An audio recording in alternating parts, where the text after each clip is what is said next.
Okay, so good evening, everyone, and welcome to the Resistance United family. We are on the 99%, and we have Lloyd de Jong, and tonight he's going to give us all the necessary evidence in a very orderly way to deal with all the confusion and the challenging that we are constantly dealing with. So he will provide all the arguments and the evidence in an orderly way, and thank you very much for doing that, Lloyd. You have our absolute respect and appreciation. So if everything is ready on your side, you are welcome to begin. And he disappeared. I cannot see you, Lloyd. I hit the wrong button. I should be back now. Okay, so screen 2, I needed to change the setting and hit the wrong button.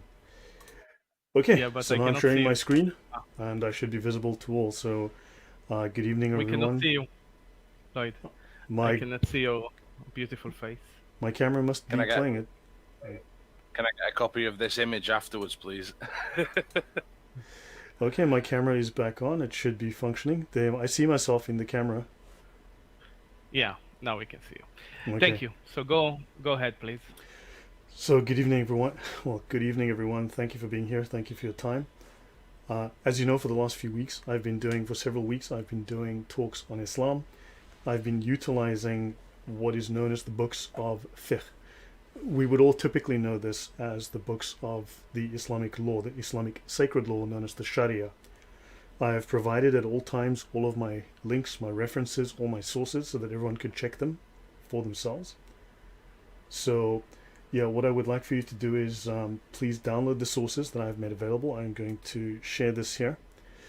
Okay, so what I have here is the list of the sources that I'm going to be using tonight. Right, this has been pinned into the chat. So this document, I've provided a PDF with all the show slides, which you can download from Dropbox, and you can follow along if you want or watch it later. This is the main Islamic law resource that I will be utilizing. This is the most popular one in the world today. I'm going to be using the Brill Encyclopedia of Islam.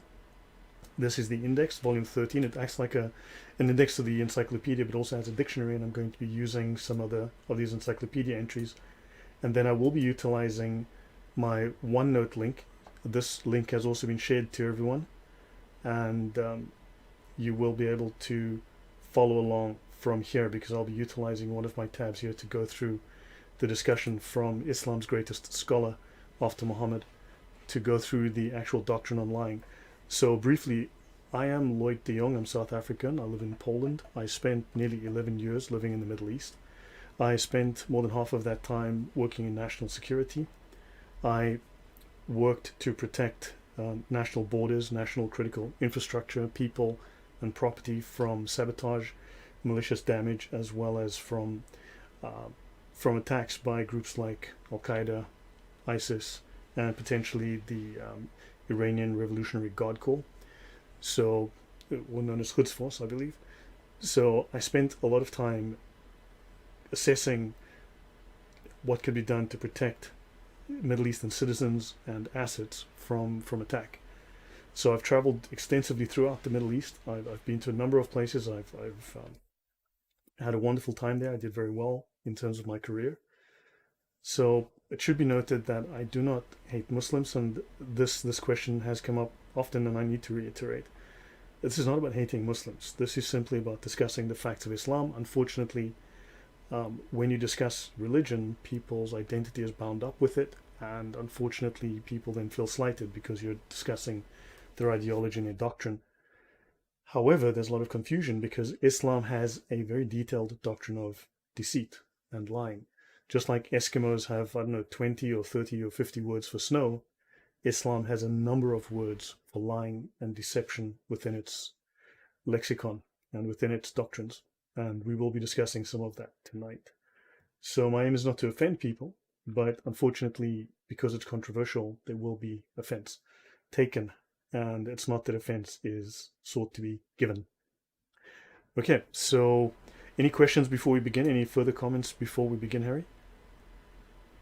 No, please go ahead. Okay, so I'm going to be doing some different. I'm going to be going through various different sources. We're going to start with this PowerPoint slide. It's same as the PDFs that you have. All right. So the subtitle is Deceit, Ambiguity, Misdirection, and Lying as Integral Orthodox Teachings in Islam. Right. So first, to lay the groundwork, I'm going to show you why I'm utilizing this scholar and the works of this particular scholar. There are very good reasons for this. So I'm going to be referring to this book called the Ihya Ulum al-Din by Imam al-Ghazali. This man is regarded as the #1 scholar in Islam after Muhammad himself. He's Islam's greatest scholar in history, right? And we will be utilizing volume 3. I grabbed volume 2 because it had this review in it, but we'll be utilizing volume 3.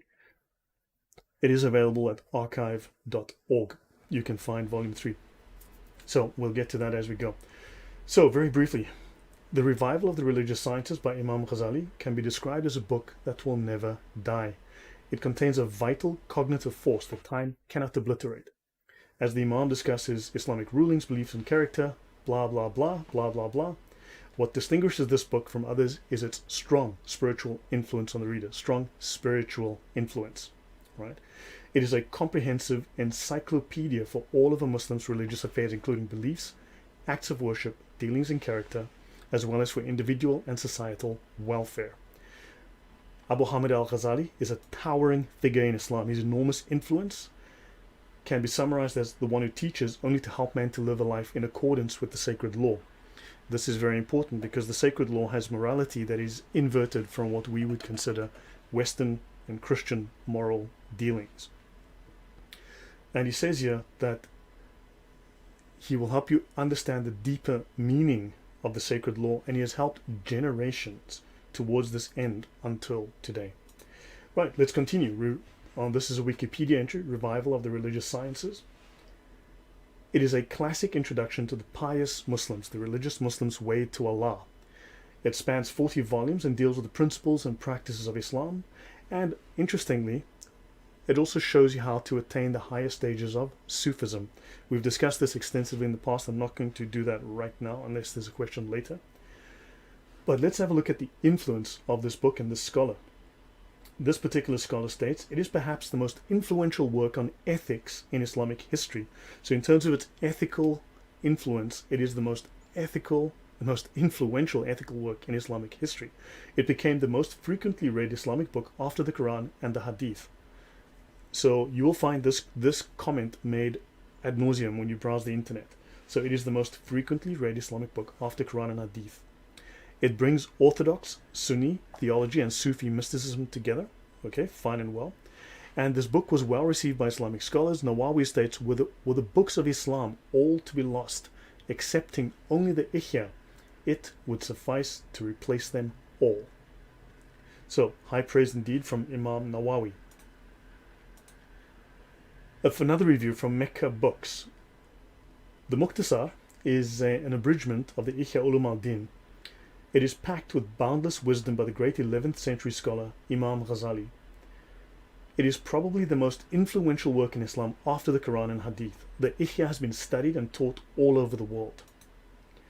And again, from Sifatu Safwa, it tells us it is the most famous work of Imam Ghazali and one of the most famous and widespread Islamic books. And of course, let's take a quote. And it says, of course, a lie is permitted. And as Ghazali teaches us, of course a lie is permitted. And when is it permitted? Well, amongst others, if the truth would lead to another prohibited thing that is worse than lying, then it is permissible. Now, I should note that within Christianity, within Western moral law, one generally has the concept of right and wrong. Islam doesn't really have the same idea. It doesn't have the concept of right and wrong. What it has is the law of legal and illegal, haram and halal. So you've got what is legal and what is illegal, not right and wrong. What is lawful and therefore permissible, and what is not lawful and what is not permissible. However, every single law, every single moral ruling, every single fatwa, every single tenet of Islam can be broken, can be violated lawfully. It is quite legal to do so. So, again, to state, a lie is permitted. Because if telling the truth would lead to another thing that is prohibited, then and that might be worse than lying, then it is permissible to lie. And this is from the 40 Principles of the Religion, an adapted summary of the Ihya Ulum al-Din. Now, let's have a brief look at some of the Islamic doctrines of deceit. Now, everyone is familiar with the term taqiyya, okay? Taqiyya is where they would want to focus your attention because they can justify it. You will often hear the story that says, well, you know, what if someone was threatening to kill you? Wouldn't you then tell a lie to defend yourself? Or what if someone was going to hurt your friends or your family? Wouldn't you tell a lie to protect them? And this is certainly one example that is actually routinely used by the imams to teach Muslims, well, look, here's an application of taqiyya. But like I said, there's more than one kind of deception in Islam. There's numerous kinds. Okay, there are several different kinds of deception. That's only one, and that's one circumstance. That's one isolated case, a very rare case for that matter. Of course, the Shia developed taqiyya because they were being killed by the Sunnis. Once they discovered that they were Shia, the Sunnis might well have killed them or harmed them, so therefore they had to learn to hide their identity. The same form of lying is called mudarat in Sunni Islam. So while they might say, well, taqiyya Shia, well, yes, it's called mudarat in Sunni Islam. Sunni, don't forget, comes from the Sunnah, Muslims of the Sunnah. Now, when you quote the Sunnah, as we did on the last show that I did, Muslims were denying the Sunnah. It's interesting that Sunni Muslims deny the Sunnah when Sunni comes from Muslims of the Sunnah, right? Which is the Hadith and the Sirah, the biographies of Muhammad, actually the Gospels of Muhammad. So notice that one of its definitions is calculated deceit for the purposes of spreading Islam. We're going to dig into this much deeper later. Kitman, deceit by silence or omission.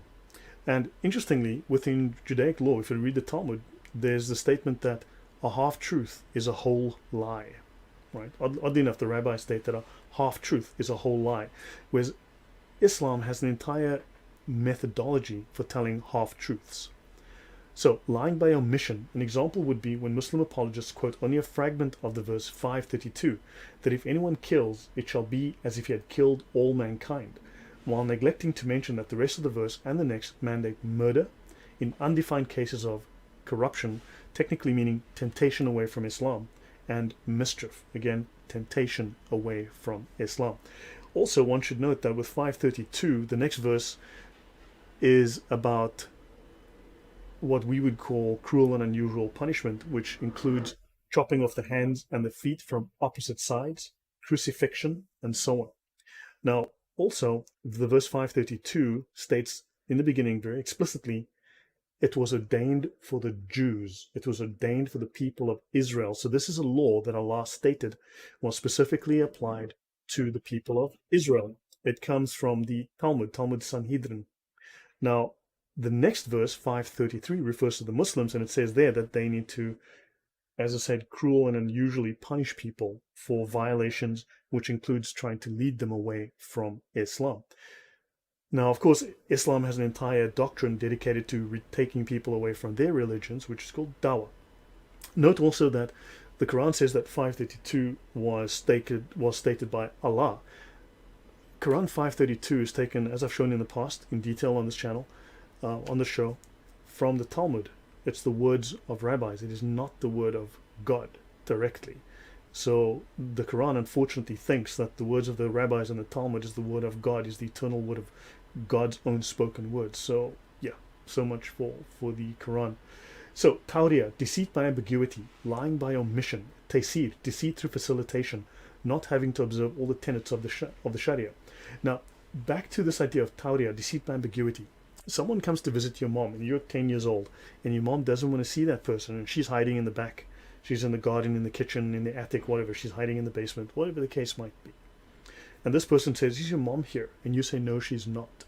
Because you are interpreting that as, is your mom right here in front of us right now? And the answer to that is, no, she's in the bedroom. She's a few meters away, hiding under the sofa, whatever. But you are now lying using this tawriya, this deceit by ambiguity. Right? So this is how they teach this. You have tasir and darura, deceit. So deceit through facilitation and darura, necessity. Right? These are often termed ease and necessity. In other words, you can violate any of the tenets of Islam if there's a perceived need. And I would call it a subjective perceived need. Then they speak of, so you can engage in something that is haram or forbidden. Then there's muruna, blending in, the temporary suspension of sharia, so that, for instance, migrants be moderate. And then, of course, the granddaddy of deception in Islam, the granddaddy of deceit within Islam, is called hiyal. This is something you've never heard of. Okay, it means it's legal trickery, right? Contortion, contrivance, device, subterfuge, legalistic trickery in Islamic jurisprudence. It allows the breaking of oaths, promises, contracts, and any and all Sharia law. So I'll continue. Let's talk about hiyal. Now I'm going to go into more detail on all these later, but let's talk about hiyal because this is the most important one. I'm going to utilize the Brill Encyclopedia of Islam, and when we look up hiyal, it falls under tactics, military tactics. And of course, here's the word harb next to tactics, and harb means war. So it's a tactic of war. So it's a method of warfare, propaganda, and deceit, subversion to defeat an enemy used during wartime. Well, since it's a standard practice, we can then infer, as we have shown in past shows, Islam is permanently at war with the rest of the world.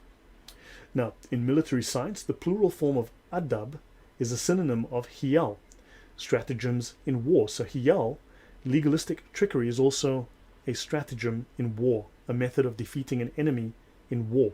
Adab is also important. Now, adab al-jadal, in theology and law, a method of debating in which were discussed questions that were controversial. It was not a matter of finding the truth, but of convincing the opponent.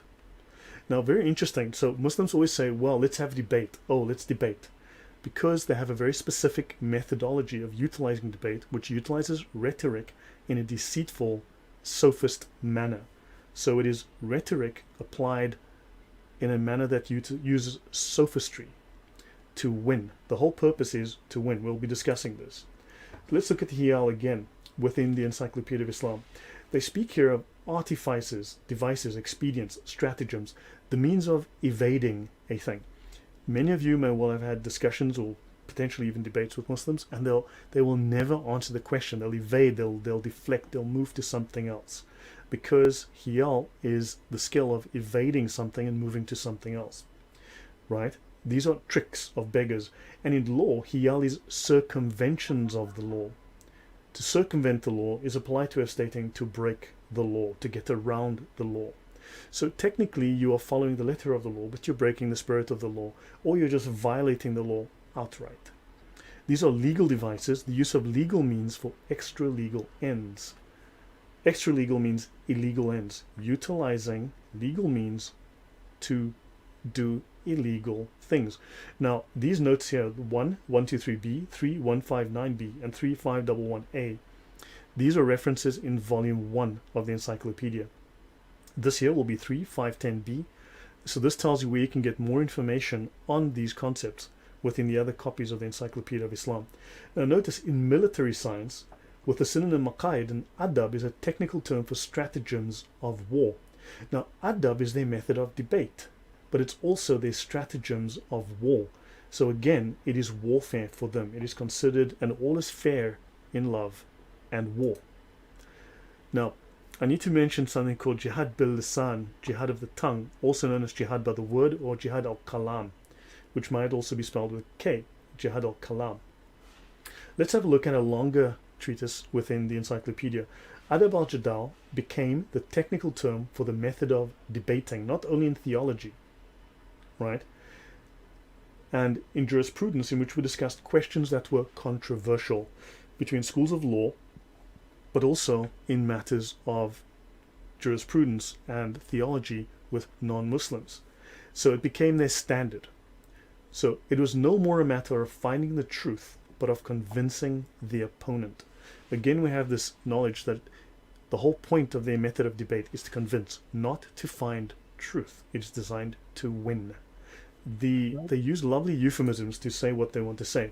So notice that adab also means sunnah, because Arabic words have multiple meanings. Sunnah, Sunnis follow the sunnah. It is the way. So it is the way of war.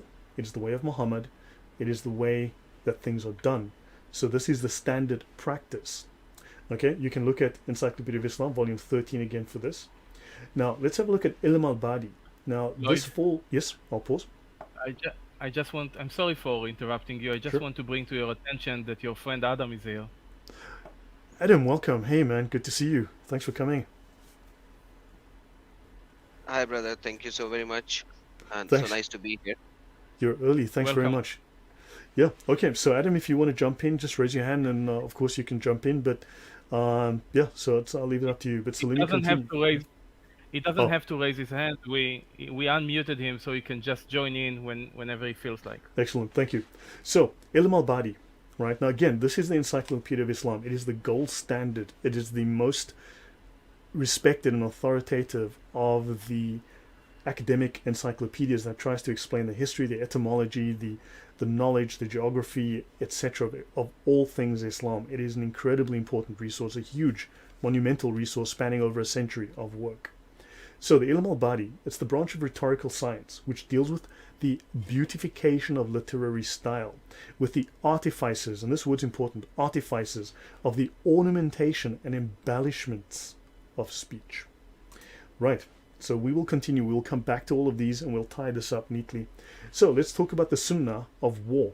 Hiyal, plural of hila, artifice, device, expedient, strategy, a means of evading a thing. Hiyal is a technical term for stratagems in war. Synonyms, adab, as well, their form of debate. The use of stratagems in war is justified by a saying attributed to the Prophet, which is an old proverb, al-harb khudda, war is deceit. Just on that point, it should be noted that people commonly state that, oh, Mossad says that by way of deception you will do war. Well, this is a very common practice. Sun Tzu said it as well. Is Sun Tzu evil? But Muhammad said it a long time before Mossad did. War is deceit. In fact, if you look at some older Quran versions, the earliest translations, it states that war is a game of deceit. So the term occurs in the titles of works on the military art as well as in their text. Okay, so let's continue. Now, oath breaking, breaking your oath for fun and profit. Let's learn a bit more about hiyal, how hiyal are used. Now, the first hiyal were developed as early as the late 8th century, but within the early 9th century, about 805, the first texts, which contained hundreds of examples of how to speak in a way that was deceptive, were developed and published. Right? So the first and simplest hiyal were presumably thought out by interested parties who felt the need. In other words, first, the merchants in particular. But it was beyond them to invent and apply the more complicated ones. So they had to have recourse to specialists in religious law. And the specialists in religious law, the imams, did not hesitate to supply the need for methods to deceive people using deceptive rhetorical language. A special branch of EL is concerned with the evasion of obligations undertaken under oath. So Islam explicitly teaches how to break oaths, promises, contracts, and all laws. And we're going to tie this into the Sunnah as well. Now, oddly enough, when you go through the Encyclopedia of Islam, it brings up Machiavelli. So they speak of here these 9 degrees. Now, 9 degrees of Sufism, interesting. Degrees of Freemasonry, who knows? We'll get into that another time. But notice they speak here of Machiavellian tricks called hiyal to recruit new adherents and detach them from their religion. So understand, Islam, you're supposed to be crucified, have your hands and feet cut off from opposite side, killed or banished if you try to detach a Muslim from his religion. But they've developed Machiavellian tricks called hiyal to recruit adherents and detach them from their religion. That means you. Interestingly, okay, now let's look at dawah. We all hear about dawah, Muslims doing dawah. We would consider it evangelism, and they might utilize the term, but it doesn't mean what we think it means. So they speak here of a former caliph. This is, I think, in the 10th century, is said to have commissioned disputants and controversialists, jadaliyun, to carry on a parallel campaign by means of the pen. Now, we spoke earlier of jihad al-lisan. We also have jihad of the pen, and these controversialists, and again I will come as we go, I will show you exactly where this is important. But what you have is there were theological arguments with Muslims. There were also theological arguments with Christians, and of course, and other religious groups, and therefore they had to find ways to refute them, to defeat them. And so they developed dawah of the pen and dawah of the tongue to defeat these people, utilizing these sophist arguments. Now, this comes from Encyclopedia of Islam, Volume 2, page 170 in the book, and if you're reading a PDF reader, it'll show up as page 184. Now note, they wrote what's called eristic refutations, and we'll get into that. Now, propaganda within the Encyclopedia of Islam is called dawah. Notice, propaganda, dawah. Dawah is propaganda, not evangelism. It comes up as propaganda. Now notice, dawah is a call or an invitation to Islam, of course, but notice it says here propaganda. In fact, it's also listed as pretension, to pretend. In other words, to deceive. So dawah is a method of deception. Let's look into more depth as to what it actually tells us. So dawaganda. Let's look at the theocratic empire that dawah wants to build. They speak of the theocratic state based on monotheism, right? Islamic monotheism. And dawah has to attract the greatest possible number of people to this idea and then give power to their representatives, that would be the imams. And of course, they must utilize propaganda for this purpose. And propaganda for this purpose is called dawah. Right, so they must utilize propaganda. Now, I believe groups like the Nazis utilized warfare propaganda. The communists utilized propaganda. But of course, when Islam uses propaganda, they mean it in the nicest possible way, I'm sure, with no political connotations, because propaganda by dawah is not, I guess, one of the means of founding a new empire. It does say that, yes, this propaganda, the dawah, is one of the means of founding a new empire. So they're not trying to convert you to Islam for the sake of showing you a new religious way. They want to build an empire and give power to their representatives. They speak of the Abbasid dawah, which was, strictly speaking, propaganda for the Prophet's family. Adam, do you want to say anything? Otherwise, you can jump in anytime. I'll just continue then. Yes, brother, please carry on. You are doing an awesome job already. So please be my guest. Thanks. Okay, so Hiyal, yes. So now they speak here of in the Machiavellian tricks, Hiyal, to recruit new adherents and detach them from the religion. So these would be clever arguments to win over your loyalty and to detach you from your former beliefs, right? That's dawah. Okay, but why do they say it's Machiavellian? Let's look at the word Machiavellian. It says here that Machiavellianism is one of the traits in the dark triad model. This I got from Wikipedia, along with psychopathy and narcissism. Harry, just from your perspective, would you consider that psychopathy and narcissism are positive traits that one wants to see in evangelism?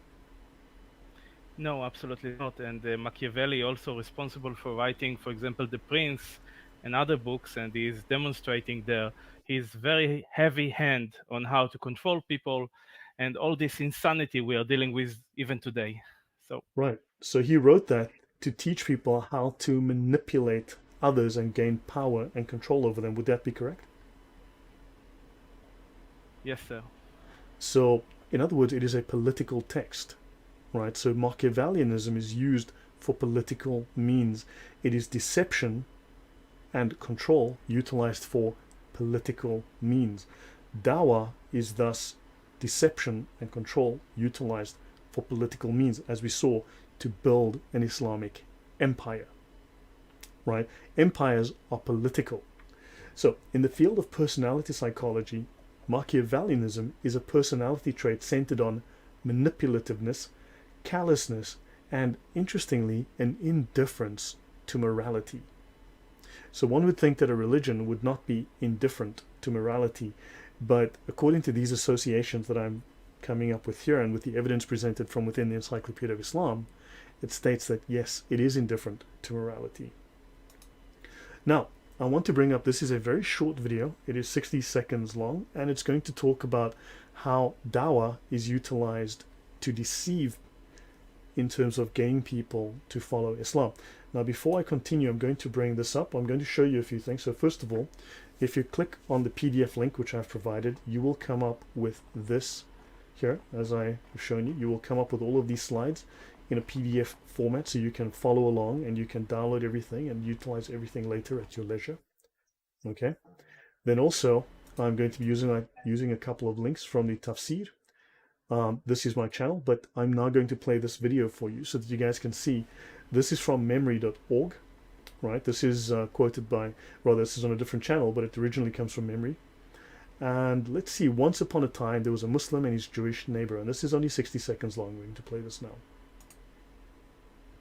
كان في واحد مسلم بجوار واحد يهودي. فالمسلم كان يرى من اليهودي ده يعني شيء من الطيبة ولو كانت بسيطة. فكان نفسه بأي طريقة ان هو يبتكر طريقة. Sorry?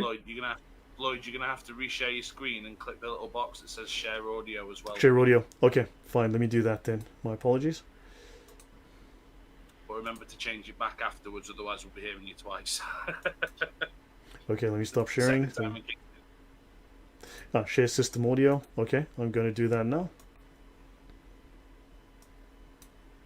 So, well, actually, in this case, you don't actually have to hear the audio. You just need to read the text on the bottom, but I'll do this now again. واحد مسلم بجوار واحد يهودي.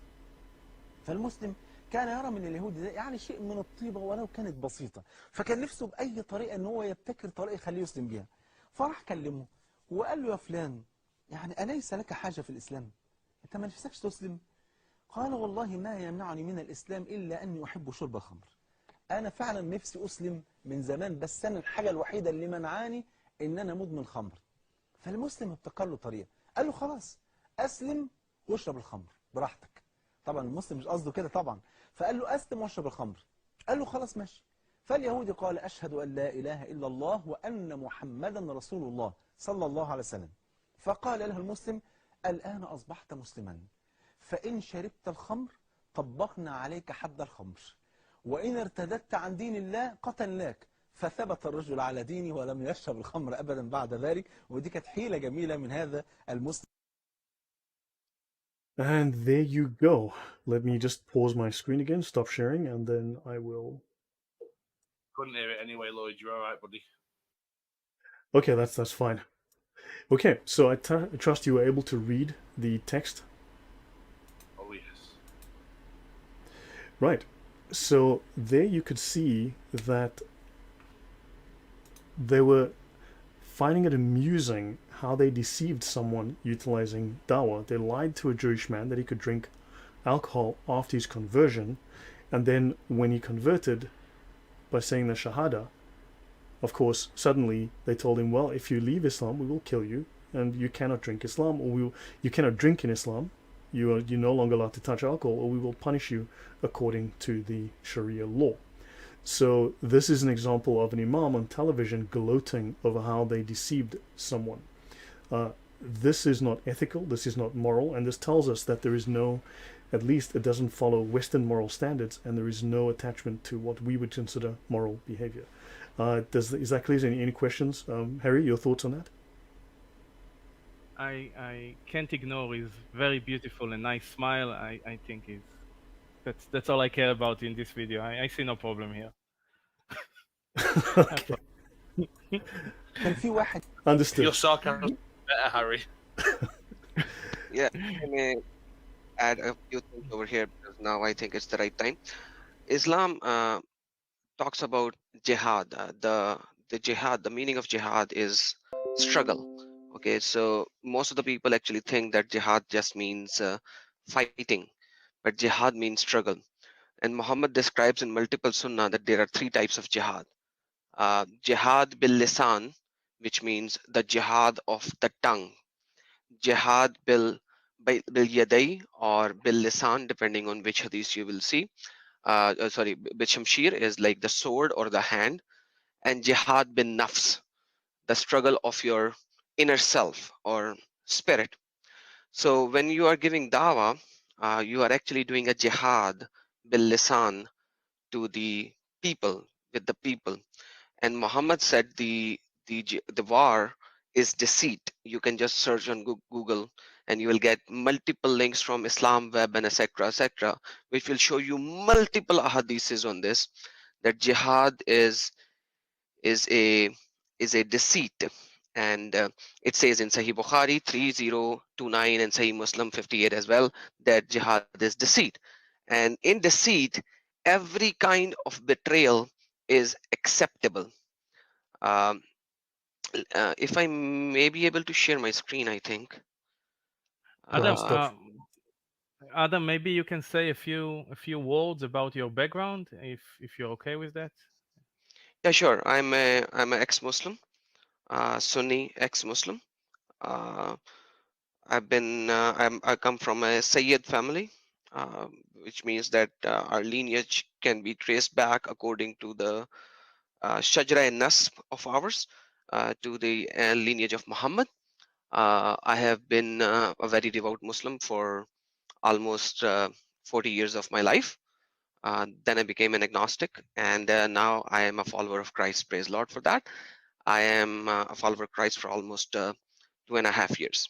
That's the shortest possible way for myself to be explained who I am. Thank you.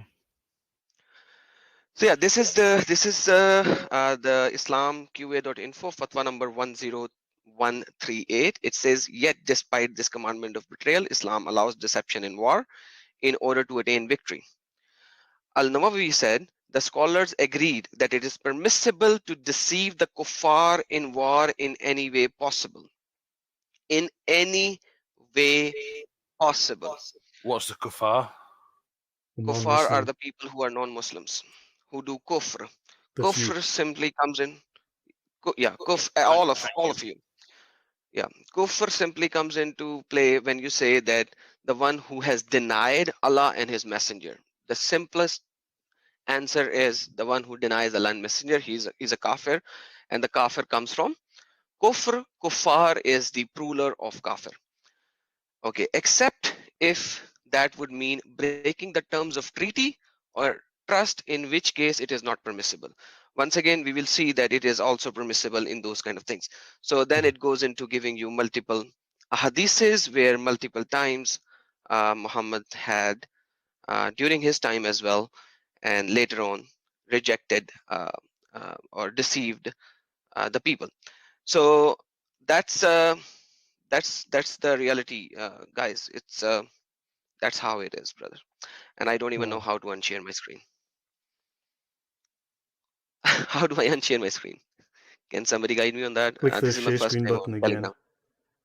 Bottom Okay, left, in the middle, in the stop sharing. All right, thank you. right. Yeah, thanks. I didn't even know that, Adam.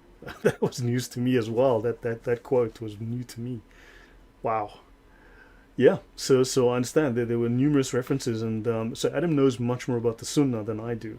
Far more knowledgeable of the Sunnah. I know the Sharia very well, but Adam ties it into the Sunnah in a way that would take me years to learn, or take me hours and hours of research to do. So he knows it very well, and he can show you the one-to-one correlation from Quran and Sunnah to the Sharia, to the Islamic law. So yeah, so back to Machiavellian, right? And jump in anytime you find that you have something to say, please, Adam. And thanks for that. So Machiavellian is using clever but dishonest methods that deceive people so that you can win power or control, right? And here we've got sly and devious, calculating, crafty, cunning, calculating. Okay, so those are words that are related to the concept of being Machiavellian. Let's continue. Now, for instance, in Islam would allow what we would call permissible war crimes. So this is Sahih Muslim, book 32, Hadith 3, also known as Hadith 1731a, also known book 19, Hadith 4294, related to Quran verse 929. Now notice here how they speak about breaking an oath. This is an example of that. So when you lay siege to a fort and the besieged appeal to you for protection in the name of Allah and His Prophet, do not accord them the guarantee of Allah and His Prophet. Do not promise that, yes, on the name of Allah and Muhammad, I guarantee you safety, you can surrender in peace. They say, do not do this. Accord them your own guarantee and the guarantee of your companions. It is a lesser sin that the security given, the promise that you make to these people that they can surrender safely, it is a lesser sin that the security given by you or your companions be disregarded than that the security granted in the name of Allah and His Prophet be violated. When you besiege a fort and the besieged want you to let them out in accordance with Allah's command, do not let them come out in accordance with Allah's command, but do so at your own command. For you do not know whether or not you will be able to carry out Allah's behest with regards to them. So even though Allah has issued a statement saying that if they surrender, allow them to surrender and let them go in peace, unfortunately, as Adam said, the Sharia makes it very plain that you need to do a calculation, and if you decide that these people could go across the border and then come back and fight you again, or if they have information that is potentially harmful to you and they will tell that to your enemies, which will then reveal your military disposition, location, strengths, weaknesses, then you're entitled to kill them. And therefore, you need to make the promise and then kill them. And therefore, it's better if you just give them your own promise and not the promise of Allah. Because you might need to break your oath. In other words, they're setting you up here to break your oaths. So you cannot trust an oath, and therefore it is permissible in Islam to commit war crimes and commit murder of people who have surrendered within the Sunnah. Any comment from you, Adam? Yes, brother. Sorry, please. Alex, yeah? Ask a question, if I may, Lloyd. Go ahead. So, what would Muslims class as war? I mean, anything against anybody else? Or war is permanently established until the day of the return of, until the day of the day of the resurrection. So war is permanently established until the end times when Muhammad comes back. So war is permanently established. Islam is permanently at war with you because you have failed to accept Islam. You have failed to accept Allah. You have failed to pray like Muhammad, and therefore they're at war with you. Oh, I've not failed. I've just been quite lucky. No one's tried to convert me yet. Yeah, Adam, you're going to say? Let me answer this question in fullness as well, and then I will go to the oath because this is a very interesting question, and I think you guys can see my screen now. You don't have to go far. You will go to Sahih Muslim, and you will go to chapter number 1, which is called Kitabul Iman. Iman means faith. The first book, faith. What is the faith of the Muslimin? The faith of the Muslimin is described in chapter number 8, and it says, the chapter, the command to fight the people until they say La ilaha illallah. So basically, this is the name of the chapter. Imagine what will come in the chapter, that you have been commanded to fight all these believers until they say La ilaha illallah, there is no God but Allah, and Muhammad Rasulullah, and Muhammad is the prophet of Allah. So until they say that, they have been commanded to fight all these people. So when will this command over of the fight? When all the people of the world are Muslims. They accept La ilaha illallah Muhammad Rasulullah. This is the book of faith. And by the way, this is the first time in any Sahih Hadith the Shahada, the Kalama of Shahada has been mentioned. Not before that. You will not find it before these Sahih Muslim Hadith. And it says, Muhammad is saying that I have been commanded to fight against the people so long as they do not declare that there is no God but Allah, and who profess it, then his protection of himself and his property is guaranteed on Muhammad's behalf. Otherwise, it is not. So otherwise, your life and your money or your wealth or your possessions. So this is even better, 21b. And when they do it, then their blood and riches are guaranteed protection on my behalf. Okay. Otherwise, it is not. So that's the basic fact. Secondly, while we were talking, I just opened these hadiths as well.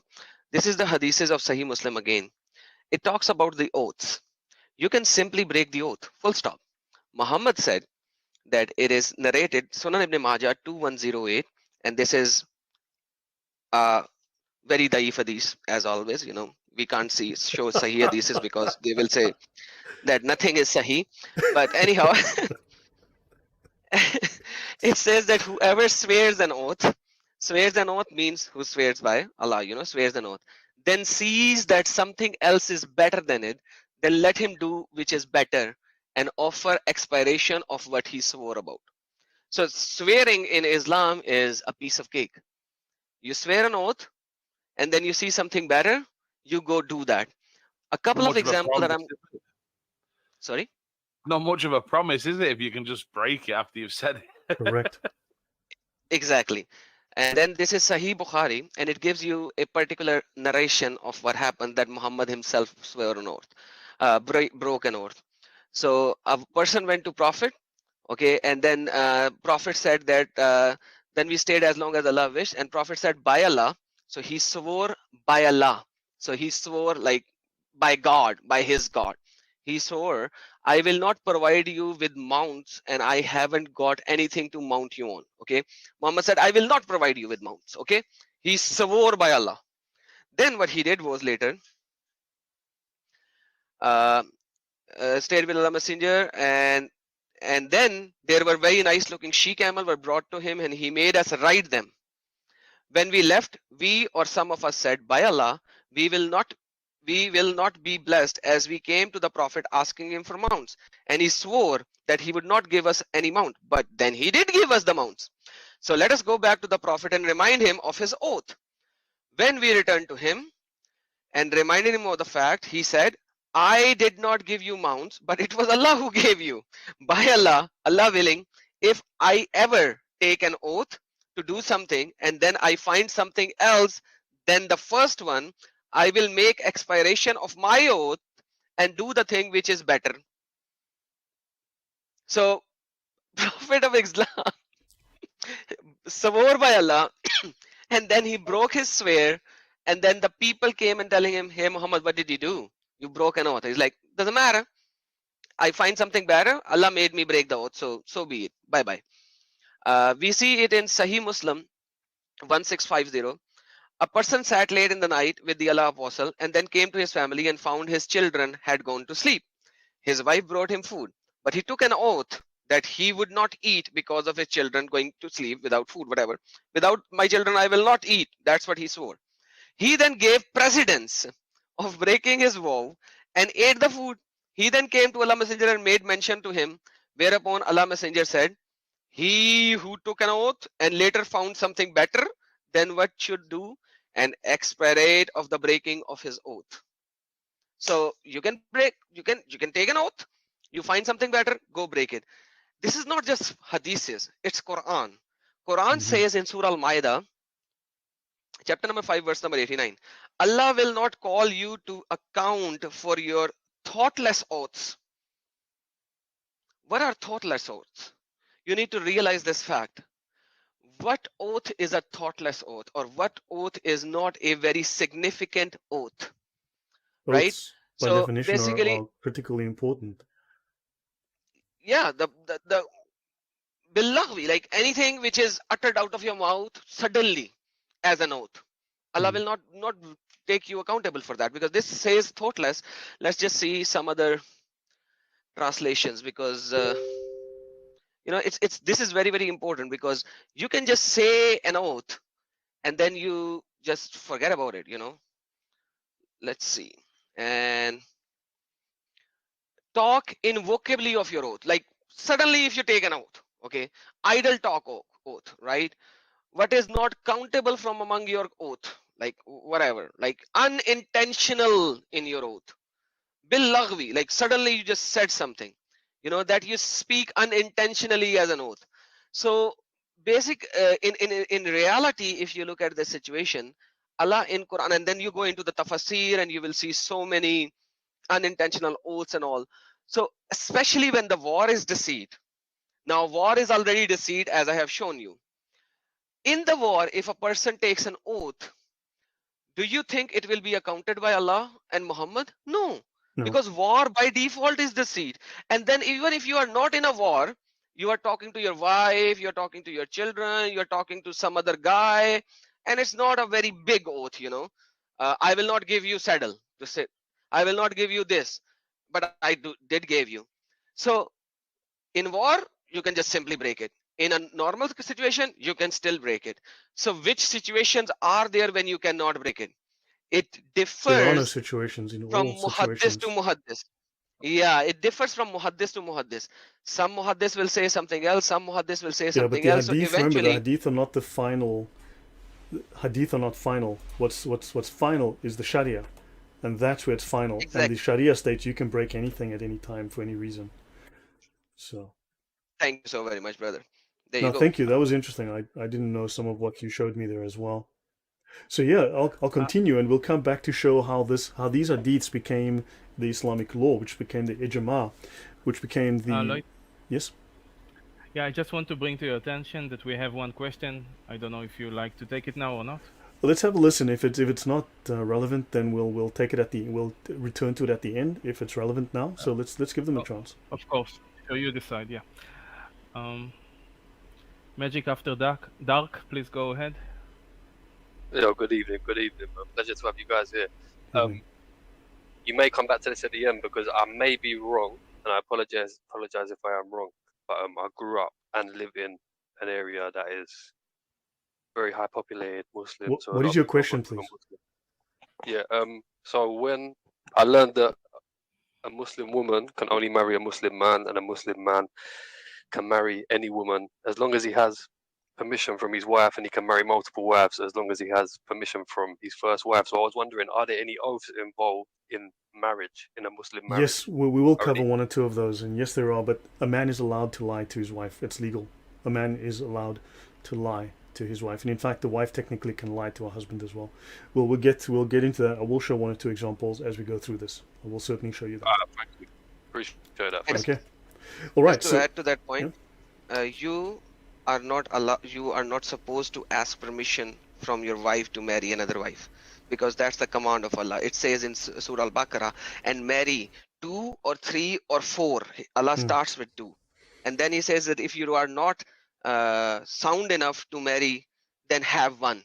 So this is, you need to realize, you don't need to ask your first wife. That is a newer invention of certain parts of the world. In the Islamic countries, it is not required according to the Sunnah and the Quran and the Tafsir. So that's something to note as well. all right. Okay. Yeah. Thank you. So I'm going to be continuing on the basis of what the academics. Now, these academics are not just Orientalists. These are not just Western academics, Western scholars, Western professors who are writing this. The Encyclopedia of Islam is a collaboration with some of the very best Islamic scholars and universities in the world. So we're going to show that there is a very strong confluence. In fact, there's a parallel between what is in the Quran, in the Sunnah, as we've just seen, as well as what academia is stating is how to deal with and understand these things. So, a small entry from Encyclopedia of Islam, Volume 10. They speak of the Jadaliyah, which is derived from the Arabic, which is Jadal, meaning controversy. Now, it says that controversy means dialectic. Now, dialectic is a method of finding the truth. Now, they speak of the dialectical method is a discourse between 2 or more people holding differing points of view about a subject, but wishing to establish the truth through reasoned argumentation. However, what is interesting, they drop in this little note here. This is contrasted with eristic, which refers to an argument that aims to successfully dispute another's argument rather than searching for truth. So very interesting that they drop this in, because again, this is about disputation, which will allow them to win, not to find truth, not to find what is the actual facts of the matter, but how do we win? How do we persuade, convince? So, in the original Republic by Plato, he makes a distinction between dialectic and eristic. As he states, the former, dialectic, is an argument made in good faith with the goal of apprehending or finding the truth, whereas eristic is argument as performance with the goal of tearing down one's opponent.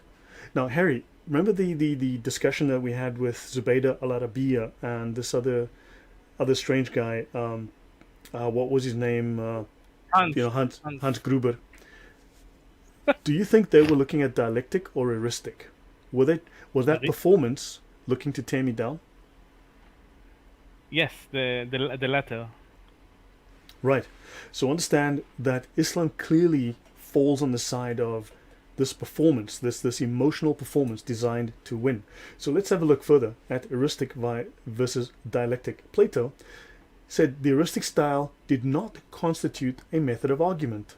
And of course, they're not presenting evidence. They're not showing you citations, references, facts, things that can be verified. Because to argue eristically is to consciously use fallacious arguments. That's from Wikipedia and their entry on eristic. The philosopher Schopenhauer considers that only logic pursues truth. For him, dialectic, sophistry, and eristic have no objective truth, only the appearance of it. So it is sophist. He believed that they do not seek truth, but victory. They were simply, these people that argued with me 2 weeks ago, weren't looking to find truth. They were rejecting all evidence out of hand They were simply making assertions. They wanted to win. They wanted to beat down the opponent, not deal with the facts of their own religion. So let's look at the word artifice. So we're going to jump into this in more depth. And so artifice, clever or artful. Notice expedient, suitable for achieving a particular end. An ingenious device or expedient, a stratagem, which is a trick. It is false or insincere behavior. False or insincere behavior. Let's have a look further. Artifice, different dictionary, the Free Dictionary. Deception or trickery, right? Contrived, made up to achieve an end, especially by deceiving. A stratagem. And remember, this is in reference to how Muslims debate. Their form of debate literally is designed to win by deception. Let's have a look. Artifice, again, a different dictionary, Collins English. A clever expedient, a stratagem. Subtle deception, a contrived device. Let's continue. Random House, Kerneman, Webster's College Dictionary. Clever trick, stratagem, trickery, guile, craftiness, contrivance, or expedient. Let's look at the dictionary.com. A clever trick or stratagem, cunning, crafty, trickery, guile, cunning, contrivance, subterfuge, deception, deceit, duplicity. Are we determining that this is all about lying and deception rather than honesty, rather than trying to find truth? Because all of these meanings more than hint, they explicitly state this is about lying and deceiving. Let's have a look. Artifice, Cambridge Dictionary, a clever trick or something intended to deceive. Let's look at their related words and phrases. They have lies, lying, and hypocrisy. And not my words, there's a crock of shit, a pack of lies, bad faith, falsification, fiction, to stretch the truth, weasel words, whopper, to perjure, that is to lie under oath, myth. So these are the dictionary definitions for what the Encyclopedia of Islam, the gold standard in Islamic academic knowledge, says that Islamic truth, right, that Islamic debate utilizes falsehood to win. So this is the book we're dealing with, Revival of Religious Learnings, Imam Ghazali's Ihya Ulum al-Din. So go to archive.org to get the 4 volumes, and volume 3 has the Islamic Doctrine on Lying. About the book. It says here, Imam Abu Hamid al-Ghazali is unquestionably the greatest theologian of Islam. So they're very bold about it. So now we've established the bona fides of his book, of his work. Let's look at the man himself. Now, this is taken from a slide where I discuss abrogation in Islam, which is how older verses in Islam are cancelled by newer verses, right, from the Quran, and the same with the Hadith. And where the scholars actually discuss how abrogation, that Allah was forced to abrogate various Quran verses because Muhammad made errors in his understanding of the Quran. But notice what they say here, that Ghazali is he's highly acclaimed by his contemporaries, and he was the only Muslim in history to be called the Hujjat al-Islam, which translates variously as Islam's foremost authority, but most explicitly means he is the proof of the religion. He is the proof of Islam, its decisive argument, his most known surname. He was a mujaddid, a renewer of the faith, and according to prophetic hadith by Muhammad himself, a mujaddid appears once every 100 years to restore the faith of the ummah. And so he is the proof of Islam. He was able to prove all of the people that they were debating with wrong, utilizing the most profound arguments based on his incredible, profound understanding of Islamic theology and Islamic law. He apparently has never lost an argument. He was considered a genius. Notice that it says here, he refuted the philosophy of Ibn Sina and demonstrated that Aristotelian ethics is incompatible with Islamic ethics. So Aristotle was, of course, someone who liked logic, and he stated that Islamic ethics and Aristotelian ethics don't mix and match. So I'm not going to go into further detail on that. Let's look at a few discussions on who Al-Ghazali was. So this is Egypt today, right? Here's the link to this article. And of course, very soon we'll discover that Egypt has nothing to do with Islam. And they write here in this article, he's one of the greatest renewers of the faith in history. He is known as the Hujjat al-Islam, the proof of Islam, because of his efforts in intellectually fighting against some of the most dangerous ideas and philosophies that plagued the Muslim world. Imam Ghazali today is known as the Hujjat al-Islam, Arabic for the proof of the religion, due to his contributions in protecting the Muslim world from the intellectual challenges that were facing it. His life kept in line with the sayings of Muhammad, promising a renewal of the faith every century, 500 years after it was spoken. Let's have another look at Ghazali. He's arguably the greatest scholar and thinker in Muslim history, theologian, logician, jurist, and mystic, meaning Sufi. His celebrated works exercised a profound influence on Muslim intellectual history and earned him the title of Hujjat, the proof of Islam. His ideas contributed towards shaping Sunni ideology. He was a Muslim saint, a saint. He became one of the most famous scholarly authorities in the whole Islamic world. Let's have a look at this book, The Revival of Islam. He is the foremost Islamic scholar and mystic of the medieval period. Stanford Encyclopedia of Philosophy. He's one of the most prominent and influential philosophers, theologians, jurists, and mystics of Sunni Islam. What this means, according to Muslims, once I start showing you what he wrote, is that he had nothing to do with Islam and he was some dippy scholar no one's ever heard of. But I think the evidence says otherwise. And final slide here on this one, he is one of the greatest theologians of Islam. His influence penetrated Europe, influenced Jewish and Christian scholasticism, blah, blah, blah. Al-Ghazali, 900 years later, and still relevant. By Farah Jassid, contributor, and this I quote is HuffPost of all things. Al-Ghazali is acclaimed as the most influential Muslim after the Prophet Muhammad. His work shaped how generations of Muslims would understand their religion. So let's have a look at what he wrote. So we're going to switch now to, we're going to discuss obligatory and permissible lying in reliance of the traveler and the tools of the worshipper. Right? And we're going to go to page 744 on a chapter titled Permissible Lying. And we're going to start with, just prior to that, section R 7.0, giving directions to someone who wants to do wrong. Then we'll touch on permissible lying. And here's a little quote from the section that says, talks about strictness. Azima. As opposed to the above mentioned dispensations or rukhsa, strictness is to forego lying in every case where it is not legally obligatory. So if you're being a strict Muslim, don't lie unless it is legally obligatory. But of course they mention rukhsa, which is dispensation, which is where you're not being strict. In other words, you can lie under these doctrinal conditions even when it is not legally obligatory. Now, which religion do we know of, except Islam, that teaches that it is obligatory, legally obligatory, to lie? Understand? So this is what is in Islamic law. So, and then I'll mention one last thing before I switch to the reliance. They speak here of, in book 019.0, Justice, in the book of Justice, they mention here examples of breaking oaths.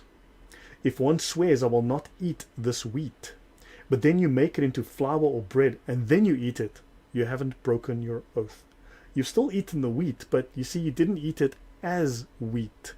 So therefore you didn't break it, but you ate all of it. There's nothing left, but you didn't break your oath because you didn't eat the wheat.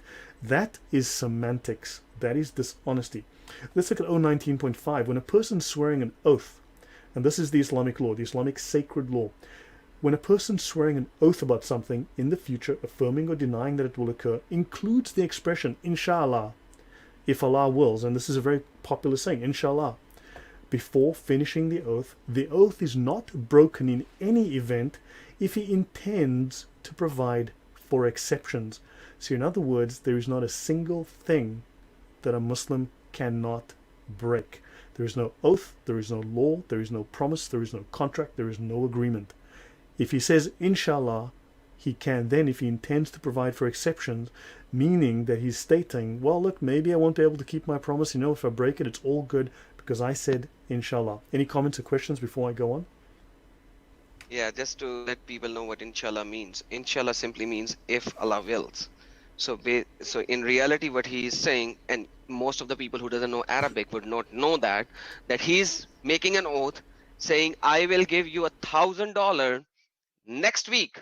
And he suddenly says, inshallah, make sure that that's not an oath now.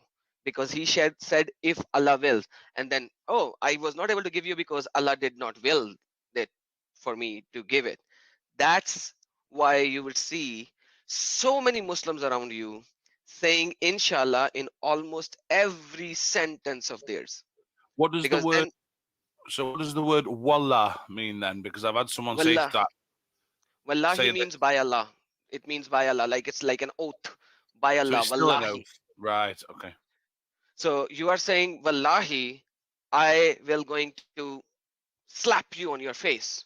Inshallah. Now that wallahi has gone down the drain because he, even though that he swore by Allah, yet he said in the end, inshallah, which means if Allah wills. So where is the oath? That's exactly what Brother Lloyd is telling you. That's exactly what Brother Lloyd is telling you. You need to understand it. Like they use Arabic words in English sentences that the foreigners do not know. And because it says that you cannot be good with non-Muslims. This is Quran, chapter number 3, verse number 28. It says you can lie with them, you should not be friends with them, you shouldn't be friends with them. In chapter number 9, verse number 28, it says Yeah, I'll come to all the that. kuffar is najas. They are najas, they are filthy. Yeah. So, combine all of these together, dude, what is an oath? It's nothing. It's a piece of cake, lie, deception. That's what Islam teaches, brothers. Right. Yep. So I'm going to jump into the reliance of the traveler. I'm going to go into the section that I discussed here on on lying and teaching deception. So yeah. So here we are. Okay. So thanks for that, Adam. Appreciate the support and the fact that you're corroborating from the Sunnah. And I will come to 328. We will get to that. So, for instance, they mention here giving directions to wrongdoers, like do not assist one another in sin and aggression.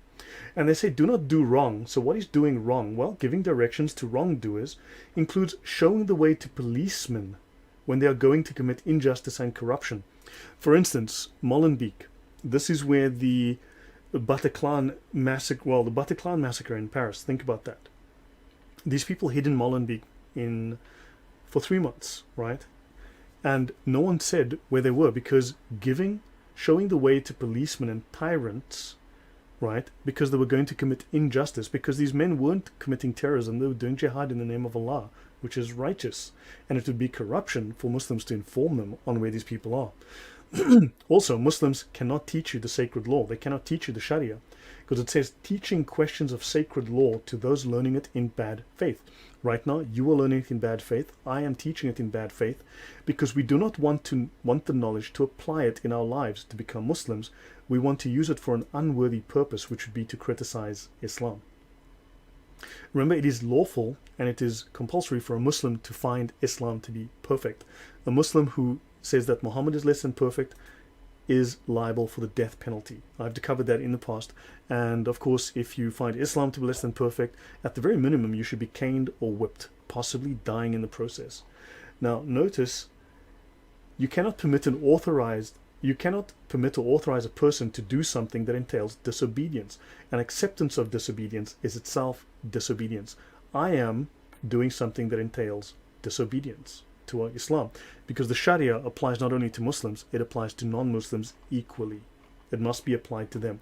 So now there's a chapter, R8.0, called lying. Okay. Now notice they say primary text from the Quran and Sunnah that it is unlawful to lie, numerous and substantive, except, and of course the but comes, permissible lying. The chapter on page 744 here, section R8.2, permissible lying.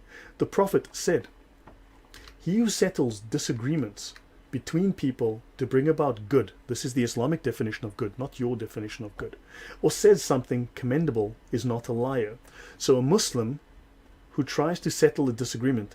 Now, 2 weeks ago, when I was having this disagreement with these Muslims who were denying their own scriptures, denying the words of their own Allah, denying the words of their own Prophet, they were trying to settle a disagreement, and therefore, if they lie while trying to settle a disagreement, what they're doing is commendable. It is not a lie, because they're trying to bring about good, because they're trying to bring about the supremacy of Islam, and the perfection of Islam cannot be questioned, and therefore they were trying to defend the honor of Islam, and therefore they were doing good, and they were not lying, even when they were lying through their teeth.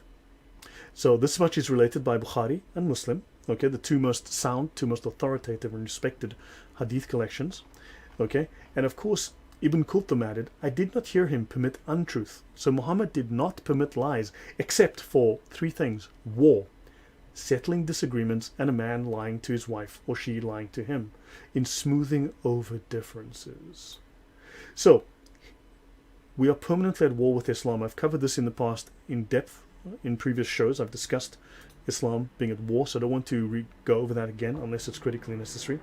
And settling disagreements. So would we disagree with Muslims? Of course we would. Do they disagree with us? Of course they do. So if we have a debate is not a matter of agreement. A debate is a matter of disagreement. Therefore, they must and are allowed to lie. So this is an explicit statement that lying is permissible for a given interest. It is lawful. And notice the translator here states the best analysis of lying, permissible lying, I have seen, and notice the 10 Commandments, right, of the Bible. Thou shalt not lie. Thou shalt not thou shalt not present false witness, right? Thou shalt not lie. God is a God of truth. However, Allah is quite capable of lying, and Allah allows lying.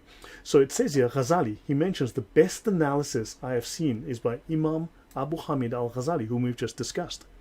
Speaking is a means to achieve objectives. Now, objectives is a military term. Islam's at war.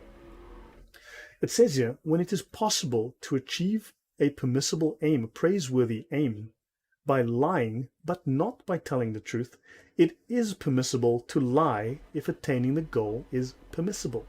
And when the purpose of lying is to circumvent someone who is preventing one from doing something permissible, and obligatory to lie if the goal is obligatory. So it states here that it is obligatory for a Muslim to lie if the goal is obligatory. Now, is it obligatory that Islam becomes dominant in the world? Yes. Is it obligatory that they eventually take everyone away from Christianity and make them Muslims? Yes. Is it obligatory that the world becomes Islamic? Yes. So therefore it is obligatory for them to lie. Adam, do you want to add anything here?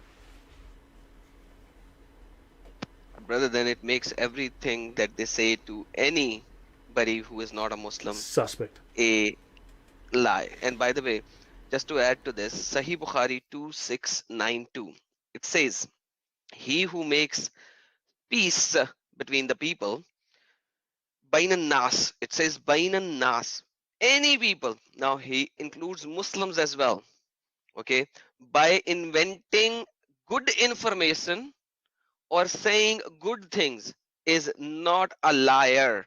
Laysal kazzabul lazi yuslihu bainan nas fayamani al khaira. So if you actually say something for the khair, for the good of the people, and you are trying to reconcile between the people in a good manner, no matter what you say is not a lie. Full stop.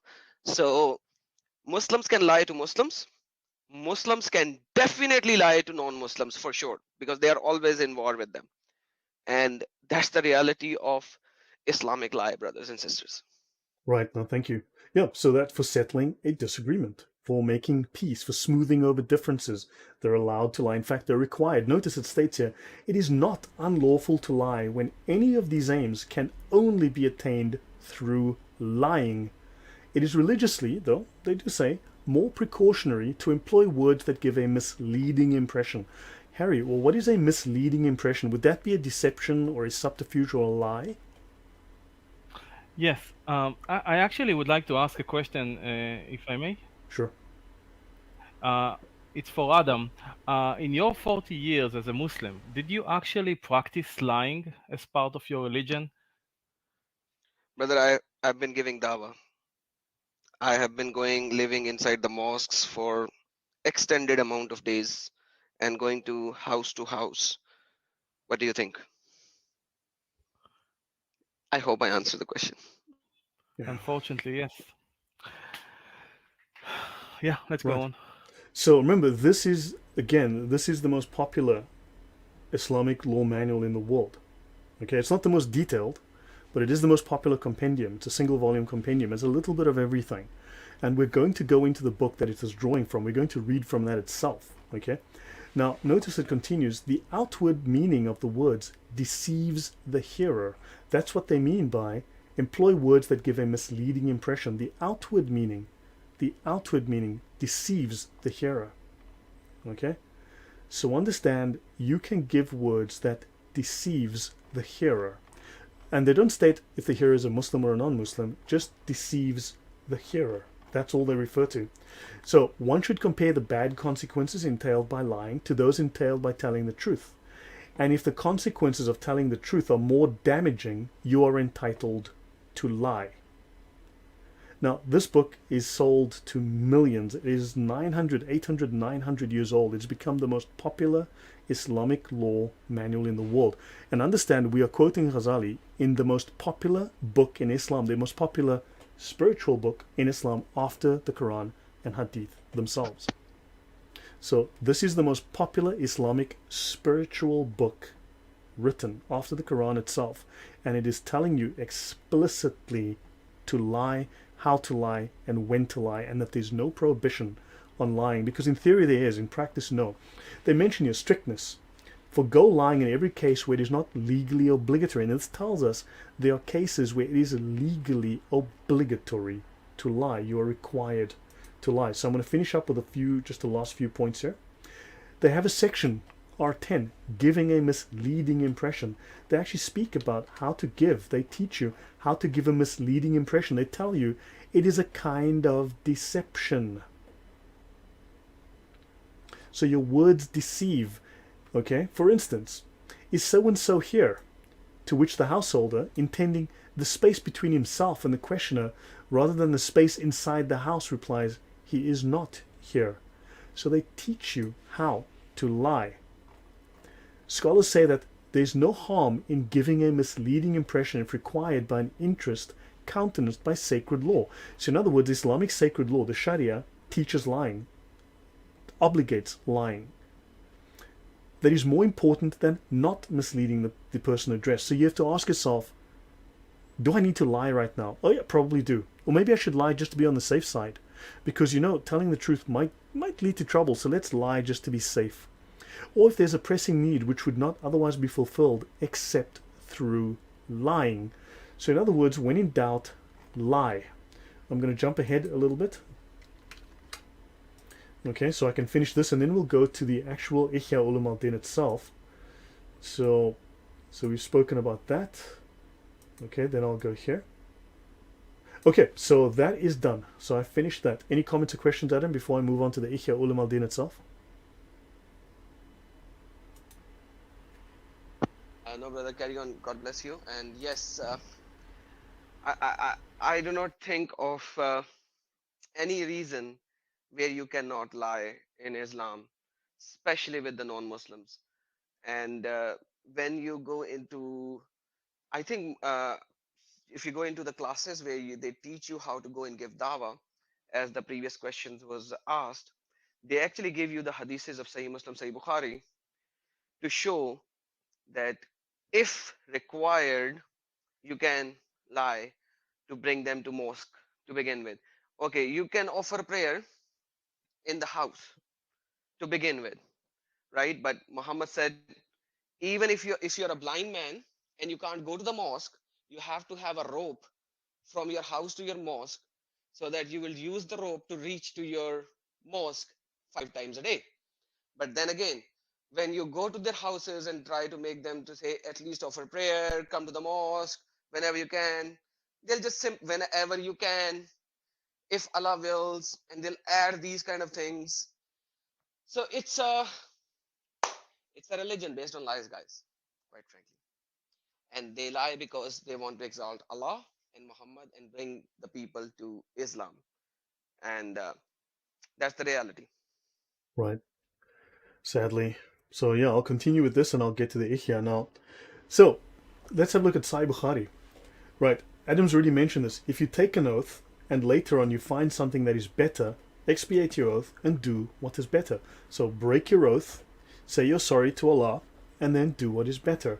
So if you go to Quranics.com down in the bottom and you do a search in their search bar on Quranics.com for expiate oath, you're going to find several of these. You'll find at least 10 or more that will tell you that yes, you're allowed to break your oath. It's part of the Sunnah. It is definitely part of Islam. Here you got Sahih Muslim as well. So you had Sahih Bukhari, now you've got Sahih Muslim. Do the better thing. Break your oath. It's fine. Now, let's have a look at something called lian. This is a very uncommon, very well. I learned this from one of the guys who's actually in the audience right now. Sent me this. I'd noticed it, but it never clicked until he showed it to me, and then I was like, yeah, that suddenly it made sense. So thanks for that. Lian, cursing, oath of imprecation. In law, the oath which gives a husband the possibility of accusing his wife of adultery without legal proof. So, you're allowed as a Muslim man to accuse your wife of adultery without legal proof, and therefore you are not liable to the punishment prescribed for lying to the judge. Because if you accuse your wife, according to Islamic law, if you accuse your wife of adultery and you're wrong, you are liable for punishment. But now here there's an out. Every single ruling in Islam has an out clause. And the possibility of also denying the paternity of a child born by his wife. So you can deny the fathering of a child by your wife. It frees the husband and wife from the legal punishment.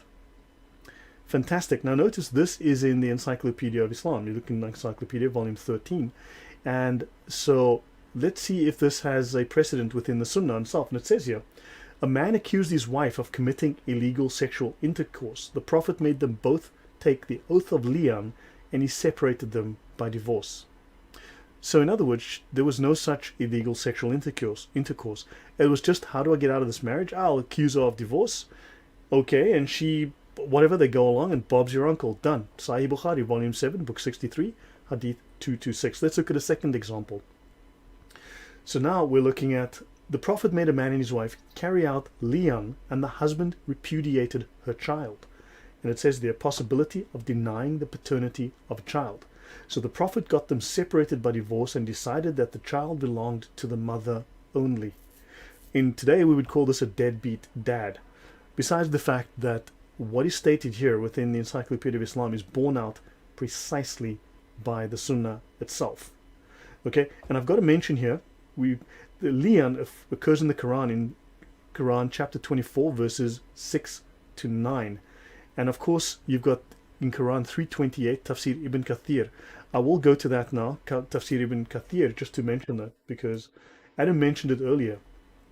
This is in regards to this verse. O you who believe, take not my enemies and your enemies as friends. Right? Do not take the Christians and the Jews, because the verse states, you who believe, you who are Muslims, do not take Christians and Jews as friends, because if you become their friend, you are one of them, and you then become an enemy of the Muslims. And this is Tafsir Ibn Kathir. He's now providing exegesis of that verse. O you who believe, take not the Jews and the Christians as friends. I wonder who he's talking about, Jews and Christians. Who knows who he could be talking about. They are the friends of each other. Okay, and then he says, notice it says here, Al-Bukhari recorded that Abu Darda said, we smile in the face of some people, although our hearts curse them. Al-Bukhari said that Al-Hasan said, the taqiyya is allowed until the day of resurrection. So understand, we spoke of taqiyya earlier, and the Muslims will tell you it's a Shia concept. Sunni Muslims do not use the term mudarat. It barely comes up. I struggle to find it. They utilize the term taqiyya as well. It's common parlance within Sunni Islam. And in fact, here it's by one of the greatest exegetes of Islam, one of the greatest scholars of Islam, that taqiyya is allowed until the day of resurrection. In other words, deception is allowed until the end of time. There is no time limit. So it is always permissible according to this. And I want to bring up one thing I've got here. Asrar. This is the tafsir of Quran 68:1. I'm not going to go into depth on this, but this is something worth noting when they speak of, and we've spoken of it before, the Sufis. But the Pir of the Tariqah, that's the Sufi school, and the head of the Sufi school, the elder, Pir is the elder, says, "O Allah, no matter how sinful we are, you are forgiving. No matter how ugly our deeds, you are the concealer." So no matter how ugly your deeds, you are the concealer. And we're going to see this later on. This will play out again later. And it says here that Allah will pass over our disloyal acts. So Allah will, and of course this comment on the inkwell, I'm going to forgo this right now on the inkwell, but this is a very interesting reference. The Rosicrucians allude to this story with the inkwell, as well as, oddly enough, Martin Luther. But yeah, there may be some relevance there, or there may not. I can discuss that another time. But bear that in mind. So I'm now going to go back to this, and we're going to go up, and then so I'll finish this, and then I'm going to go into the Ihya Ulum al-Din of Al-Ghazali and see what he says about lying. But any comments or questions from you, Harry, before I go on, or Adam? Yeah, if I may add over here, because you moved the part very fast, the previous Yeah. part, which is very important. So what happens is that uh, a guy named Hilal bin Umayyah came to Prophet, and he said that my wife committed adultery. Uh, and Muhammad said, "Give me the proof. You need to give me 4 witnesses." And he said, "What should I do? While my wife is having sex with another guy, should I go and bring 3 more witnesses? Are you, you know, are you mad?" And then Muhammad said, "No, for the legal punishment, you have to bring 4 witnesses and all." And then Hilal actually said to Muhammad, "I know Allah will save me from this punishment, and He will definitely give you a particular verse of Quran." And then what happens is that Allah reveals Quran chapter number 24, verse number 69, 6 to 9. And it says, "And those who accuse their own spouses but have no witnesses except themselves, then let the testimony of one of them be equal to the 4 oaths." And then it says, and the fifth oath is, "May Allah curse me," right? Curse upon him if he is a liar, right? So, but it will prevent punishment from her or him, and etc. 6 to 9. Now, what happened in the hadith is that the guy actually swore that oath, and then the girl actually swore that oath as well. So this is in Jamia Tirmidhi 3179. This is in Sahih Bukhari 5349. This is in Sahih Bukhari 4795 as well. So multiple hadiths, you can find that. And they all refer to Quran chapter number 24, verse number 6 to 9. So they both swore the oath 4 times, and they swore the oath 5th time, "The curse of Allah be upon them," etc. And then nothing happened, because Allah Messenger was not able to give the reference of that. And then both of them went bye-bye. Now, our brother Lloyd actually showed you for the next verse, the Taqiyya verse 328, he showed you only Ibn Kathir, because you will only find Ibn Kathir in some parts of the translation. The rest of the part of the translation is not even there. In the very end of the Ibn Kathir, which is not translated into English, it says that in the Bukhari, Hazrat Hassan, who is the grandson of Muhammad, said that this is till the day of judgment. That this taqiyya is till the day of judgment. In Qurtubi, it states very clearly that Hazrat Ibn Abbas said that Allah has forbade the Mu'min, means the Muslimin, that they should never be nice with the kuffar. Never be nice with the kuffar. And this is the masla number 1, right? They should never be nice with the kuffar.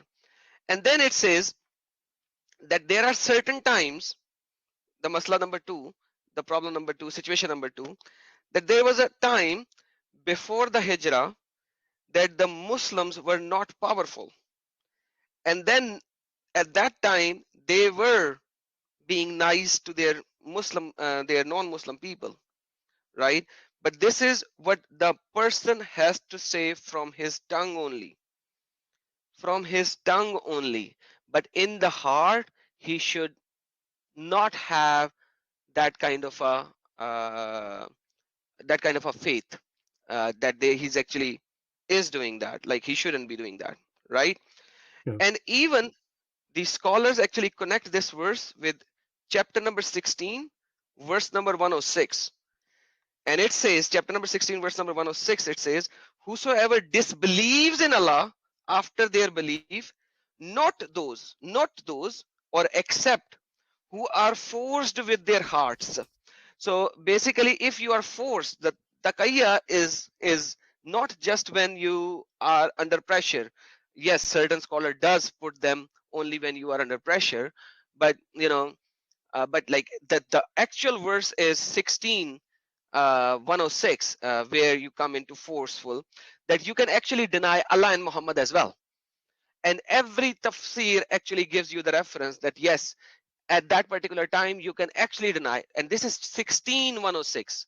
This is 16 106, not 3 Yeah, I have it up on the 28. screen. I have it up on the screen here. You have it? Yeah. It's So showing in now, that actually. verse, yeah, in that verse, it says different references that there was a couple of guys, they talk about Bilal and they talk about a lady who actually did not deny Allah and Muhammad, and Bilal was given so much of a painful like treatment, and that lady, they put a spear from her private part and took it out from her head. So Muhammad said, if you have fear, at that time you can deny me and Allah as well, but in your heart you should know that you have not denied me and you have not denied Allah. So Muslims actually mix 16106 nowadays when they are talking to the non-Muslims like us, and they say you do not know Jack, and taqiyya is only when you are in fear. But you know, these are two different verses. So you then you say cannot be friends with Jews and Christian, and they are being friends with you. Now they are being friends with you. They are lying, because lying is allowed.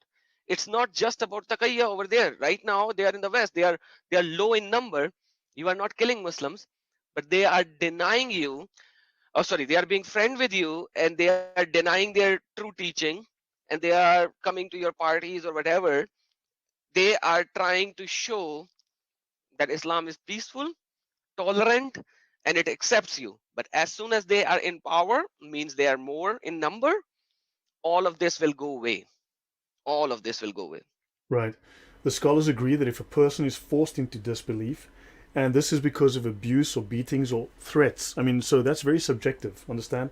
It is permissible for him to go along with them in the interests of self-preservation. Yep, that's 16106. Yeah, that's the tafsir I'm doing. That's not three. Ibn Kathir. Yeah, that's not 328. 16:106, yeah. And by the way, this exactly, and this 328, this tafsir that you are reading in English, it is less than half of the tafsir which is in Arabic. Man, that's crazy. Wow. That's how they actually do that. So, but Yeah. anyhow, so you guys see the difference between the 328, which is a very common verse about this, and then 16106. They are two different occasions, two different subjects, two different references, and they are at least a few years apart. I want These to two mention on verses. that we're going to go now, we're going to do one or two small things, and then we're going to talk about, from the Ihya Ulum al-Din itself, we're going to go into the actual teachings on how to lie, when to lie, what to lie about, and so on. And it does state that to save his honor, right, a Muslim is allowed to lie, simply for the sake of saving face. You're allowed to lie. It is quite permissible. And so that I think would have a bearing on 16106. As we read it, I think you can see the parallels as we go through that.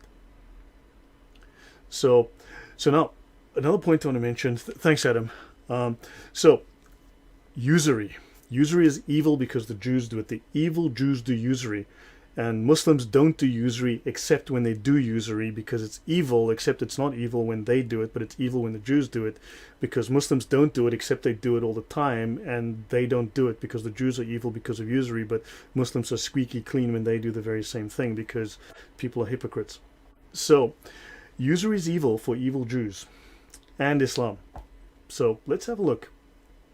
This is a lovely argument people love to use, but of course, ignorance is bliss.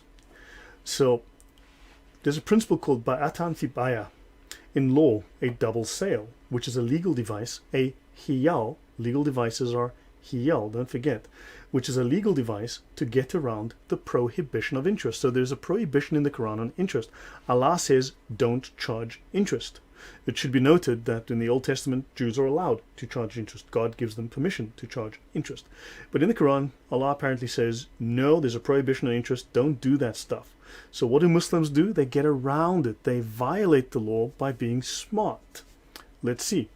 An example is the transaction called muqatara, where the prospective debtor sells to the prospective creditor a slave for cash.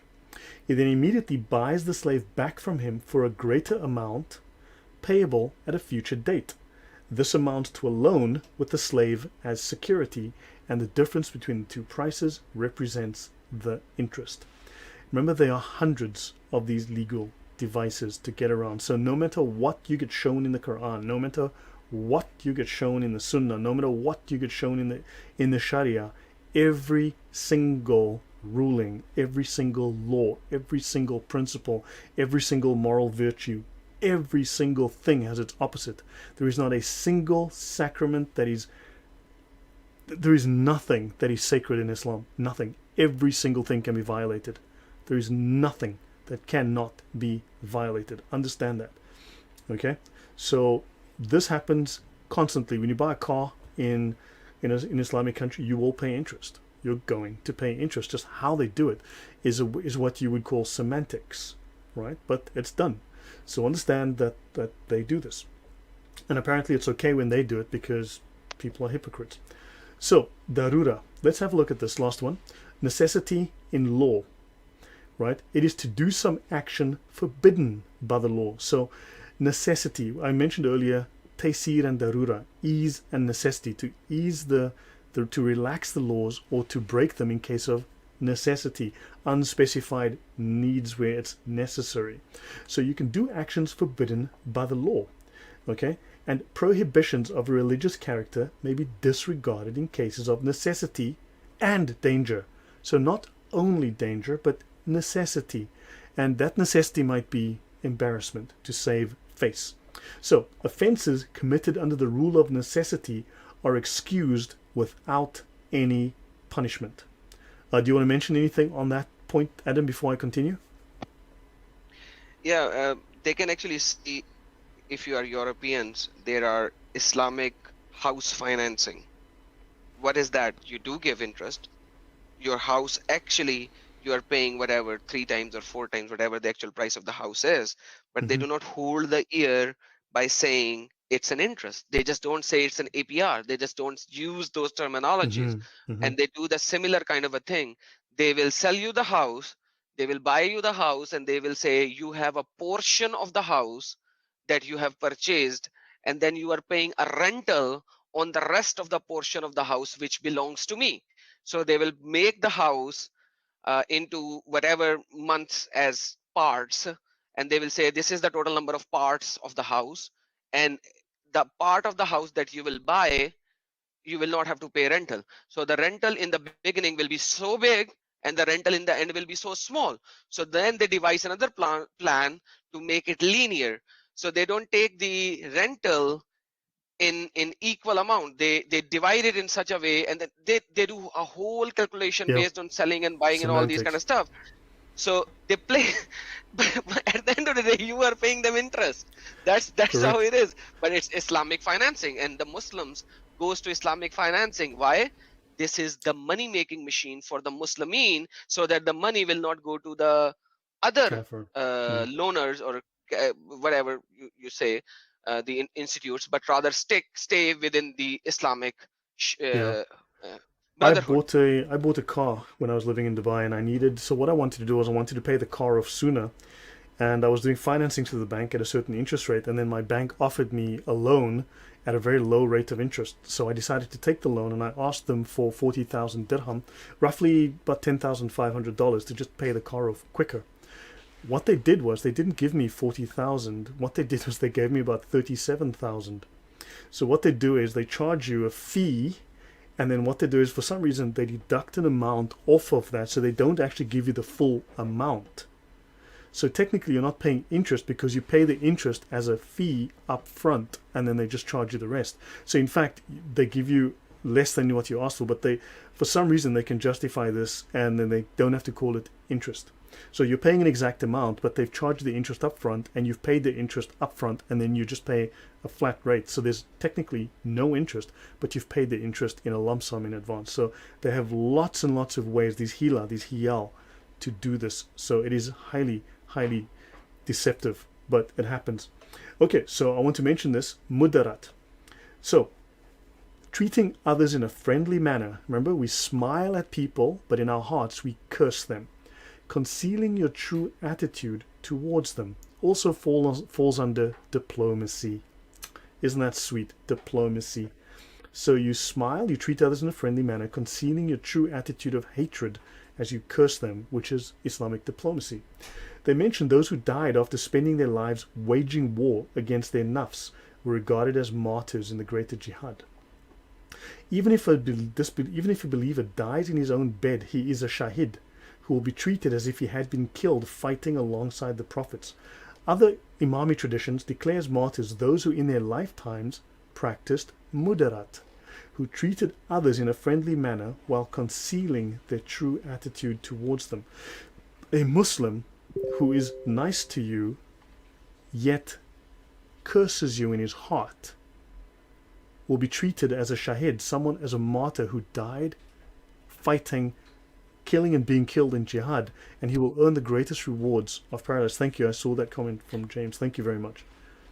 So, understand, a Muslim who lies to you is earning reward from Allah.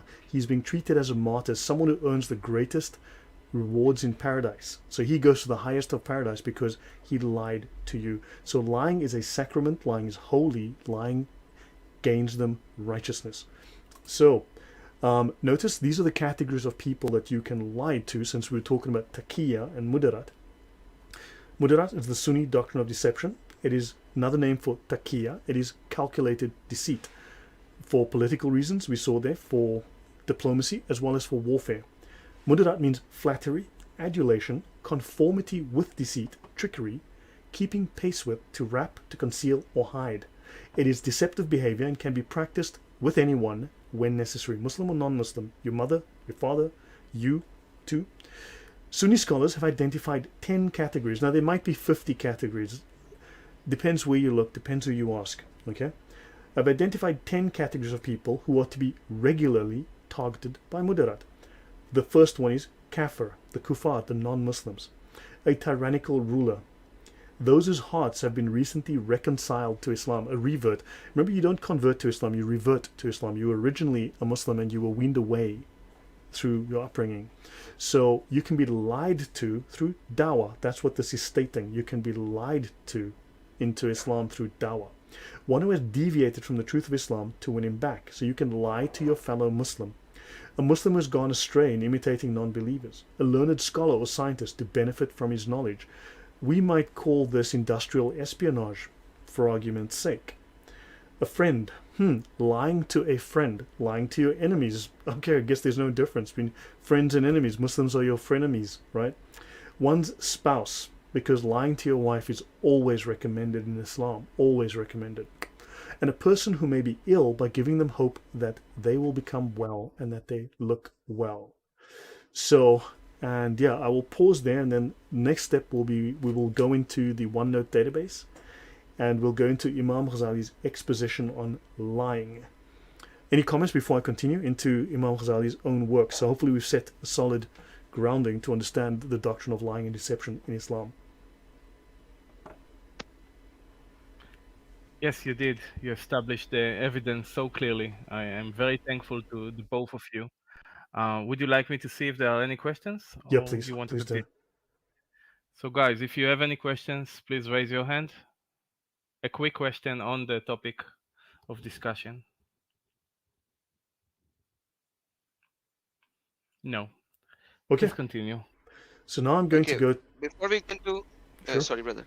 Go for it. Yeah, while we go into Imam Ghazali, there is a specific statement which is spoken in many parts of the world. I do not know if it is spoken in the West. Imam Ghazali's work is called in such a way, is so highly exalted, that they say if all the hadith and Sharia books gets burned and you do not have anything, Imam Ghazali's work is more than sufficient to understand I quoted Islam. that. That's Nawawi. I quoted Quoted that. I'm sorry. Yes. I'm sorry. I didn't realize that. Yeah, that's how exalted, highly exalted this guy is. He's not a joke. He is not a joke. Yeah. No, no. Thanks for that. Yes, I did. I made very sure that people understand how important he is in Islam. So, guys, I've just shared now in the chat the link to the OneNote database. It will open up in a browser. It will open in a browser, and you will be able to follow along in the browser. And the tab is called here on the right-hand side, Sacred Lying and Holy Deception. We're going to go through this section. I'm not going to go into depth into everything. I want to specifically just go to, but very briefly, the Quran teaches it is allowable for Muslims to literally deny their faith in order to, quote unquote, protect themselves. Muslims who deny their faith will be forgiven as long as their true faith was not shaken. Their denial was a lie in the purest sense. So they lie about lying. So Islam will lie about lying. Okay? And understand, this confirms everything that we've said here, but now I'm going to go into this section. Now I've covered this, the Islamic doctrines of deceit. Now I probably won't go into depth into all of this tonight, but we've covered some of this, we've explained this, and now I'm going to go into this section here. As I said, you guys are welcome to follow along. Okay, I made this as big as possible to cover the entire screen so you can read this. So Imam Ghazali in the Ihya Ulum al-Din, we're going to read what he says. It should be known that telling lies is not unlawful, because lying is not harmful in itself. He says the harm is in what it causes to the addressee. So there's no moral prohibition on lying in Islam. It's just that if it causes harm, it's bad. But if you lie and nothing bad happens, well, it's all good. This is a very different moral basis that we have in the West, that we have in Christianity, even in Western law. Understand? So when you put your hand in the UK courts, they hold up the Quran, and do you swear to tell the truth, the whole truth, and nothing but the truth, so help me Allah? And he says, of course I'm going to tell the truth. He's lying. The Quran allows lying. Islam allows lying. So telling lies is not unlawful. And it says here, ignorance might serve the benefit. So lying to someone to keep them ignorant might serve the benefit of Islam, the benefit of the Muslims. And since ignorance is caused by telling lies, it might then be allowable, if not obligatory. So lying in Islam is obligatory if it serves Islam. And if it allows you to gain a benefit, well then hey, go for it. Telling lies in some cases is better than telling the truth. So this conflicts completely with any moral basis or legal basis we have in the West. Understand? I'll continue. Telling lies is, as such, is obligatory. So whatever reason they give here, have you seen him, okay? Telling lies as such is obligatory. So they mention situations, supposedly harmless situations, but why would you lie in the harmless conditions? Well, you lie to take as a precaution, because you're allowed to lie. As we said, it is precautionary to lie. It is safer to lie just in case. So speech is a means to achieve praiseworthy purposes. If it is possible to achieve this purpose only by telling lies, then telling lies is permissible in case achieving that purpose is permissible, and it is obligatory to lie in case achieving that purpose is obligatory. Okay, so they will always mention these morally pure reasons, like, oh, if to protect the blood of a Muslim, and if telling the truth will lead to the shedding of the blood of a Muslim, then yeah, sure, whatever.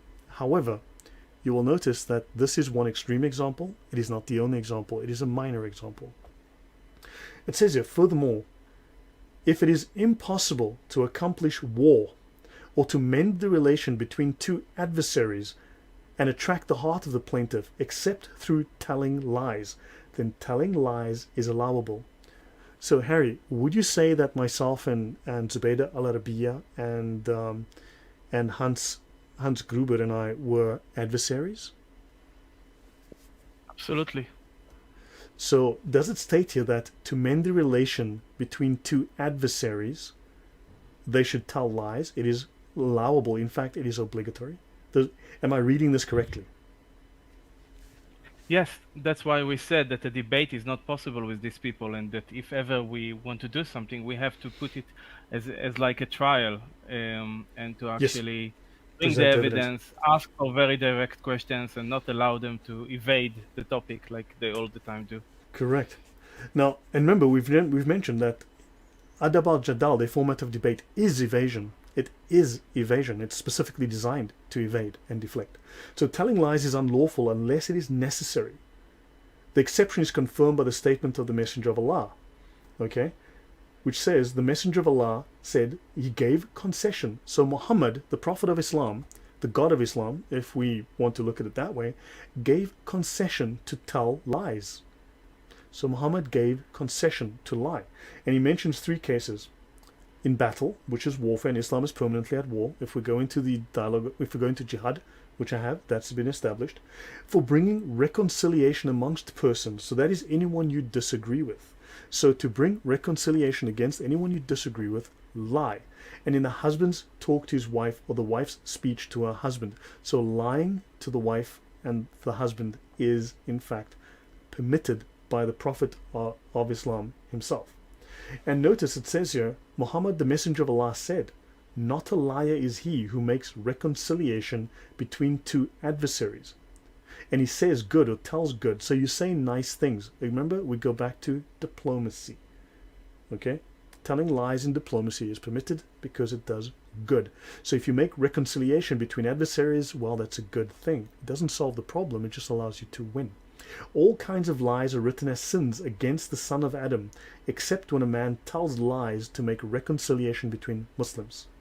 That's by Muslim Ahmad. That's one of the four founders of these schools of jurisprudence of Islam. So I told the Messenger of Allah, thereupon he said, make reconciliation between the people, even by means of telling lies. Now, I don't want to call Muhammad a liar, but Muhammad said that you should tell lies to bring peace. So lie to people if it settles a disagreement. And so I sometimes tell lies to my wife, the man said, and there is no good in telling lies. I sometimes promise her and say to her such and such. And Muhammad said, there is no sin on you for lying. I'll continue. The Messenger of Allah said, of a surety, all kinds of lies are written as sins, except when a man tells lies in war. For indeed, war is deception, a guile. If you read through the Old Testament and the New Testament, if you look up the word guile within the Bible, guile is always an abomination to God. Again, a completely different moral basis from a Christian doctrine point of view versus Islam, where it is normal behavior. Or when he makes reconciliation between two adversaries, this point is being hammered home repeatedly. Or when he talks to his wife and pleases her. So lie to your wife, lie to your opponents, lie to your adversaries, lie to your enemies, lie to everybody for any reason for that matter. All lies are sins, except therewith one benefits a Muslim or averts harm. So the situation of, well, if you're trying to save a Muslim and someone's going to hurt him, wouldn't you lie? Yeah, sure, we'd tell a lie, of course. Right? That's the lesser of two evils in that case, because you're trying to avert murder. However, it says here, all lies are sins except if it benefits a Muslim. Now, would it benefit a Muslim to win an argument? Would it benefit them? Of course it would. So therefore, lie. Am I reading that correctly, Adam? Absolutely, brother. And there are so many hadiths on that already. We have gone through. I don't know if there is any which says otherwise. Right, yeah. So telling lies is reported to be allowable. So it is allowable to lie. They're not saying don't lie, don't lie. There's no thou shalt not lie. It's go ahead and knock yourself out. Lie whole day, every day. Do it for free. Evil doing he has committed in what is between him. So notice, if you're arrested, you do something illegal or wrongful, okay? Any evil doing that he has committed in what is between him and Allah and Almighty, in which case he has the right to deny it. Now what this speaks of is that if you do something and you're caught, deny it, lie, because the judgment is between you and Allah and not between you and the law. So you can go ahead and deny it. In other words, gaslight everyone around you. Deny it, deny it, deny it, because the truth is between you and Allah, and your punishment is between you and Allah, not between you and other men. And say, I have never committed adultery or theft. So deny, deny, deny. In other words, lie. And just say, I never did it. I didn't do it. The Messenger of Allah said, if one commits anything of those dirty and shameful things, he should screen himself for the screen of Allah Almighty. Because Muhammad tells us, to disclose a shameful deed is itself a shameful deed. So lie about shameful deeds, because otherwise you would bring shame on Islam. And the whole thing is between you and Allah, so go ahead and lie, because lying is better. Your thoughts on this, Harry, before I continue? This won't take us very long. I'll finish with this shortly. And Adam, Harry, any comments from you guys before I go on? Yeah, when you talk about this, it reminds me of the hadith, which is in Sahih hadiths. It says that a woman who committed adultery came to Muhammad and said, Yes. I've committed adultery, right? And he said, go, raise the kid because you are pregnant. And then she goes raise the kid and all that, and then she comes back and says, no, I have the kid. I committed adultery. It's like, okay, your kid is still not old enough. Go and give him milk, and when he's eating, come back again. So then she comes back again after the kid is eating and all that, and then Muhammad takes the kid, give it to somebody else, and kills the lady. And I forgot to mention in the first, when she came to first, he mentioned it 3 times before Muhammad said, go do this. Now, all the fuqaha of deen of Islam, they actually say that this shows that that lady should not have pronounced her sin in front of Muhammad and everyone. If she would not have, Muhammad would have let her go. The Mm-hmm. problem is different. When the lady came to Jesus, look what he did. He never said, don't tell me. He, you know, this is how different it is. So when you commit a sin in Islam, you have to keep it to yourself and ask Allah for forgiveness. Do not go for the scholar or anybody to ask and for the punishment and all, because if you ask for the punishment, you will get the punishment. If you will not ask for the punishment, you will be forgiven by Allah and all, because you should show to the world that Muslimin are very good. And that is why you will not see newses coming out of Saudi Arabia and these kind of countries. They have very, very secure news channels and all on this regard, and they keep it to themselves only. So Right. you see what is happening in the world versus the hadiths. And what this guy is saying is not saying anything beyond Islam. Yeah. It's saying exactly what it's said in hadith and sunnah and everywhere. Remember I said that in adultery, in Christian law, in Western law, in Western norm, as a Western norm, is Christianity doesn't have law. But in Western norms, we have right and wrong. We have the moral law in terms of right and wrong. Islam doesn't have right and wrong. It doesn't have a moral law. It has legal and illegal. Understand? Because adultery in the West is considered a sin. In Islam, it's a crime. Sin, crime. Crimes are punished. This crime is punished by death, right? So stoning, in this case, you should be stoned to death. That's the proper punishment for this. Now notice book 4, Evil of the Tongue, page 229 within this. One is the right to safeguard his honor with his tongue. So you have the right to safeguard your honor with your tongue, even if you have to tell a lie. He has the right to deny what he knows about his secrets. He has the right to tell lies in making peace between two foes. So, in Islam, you have the right to tell a lie to save face, even if you have to lie. You have the right to deny what you know about your secrets, okay? So don't tell the truth about someone, right? And you have the right to lie to tell, well, to settle disagreements between two foes. If you learn that the forbidden that ensues from telling the truth is more grievous under religious law than that which ensues from telling a lie, then he has the right to tell a lie. So if admitting the truth that yes, Islam does permit lying would cause shame and embarrassment to you and to Islam, then of course that is illegal and that is going to cause embarrassment, and this is bad under Islamic law. So therefore you must lie to protect Islam, because telling the lie is better than telling the truth. So in fact, just to be safe, just lie. So this now, so I'll continue. This is the final one, okay, on this. So now we've got Greed and Sexual Passion, Volume 3, Ihya Ulum al-Din, Volume 3, just a different translation. And it says, there is no sin in that falsehood which benefits a Muslim or removes a harm from him. So telling a lie that benefits a Muslim. Now let's see, does lying benefit me? Well, okay, yeah, so I'll lie. So Islam teaches to lie if it brings you benefit. He who commits fornication, as Adam explained to us, shall keep it secret with the secret of Allah. To disclose an obscene act is also an obscene act, because you bring shame upon Islam.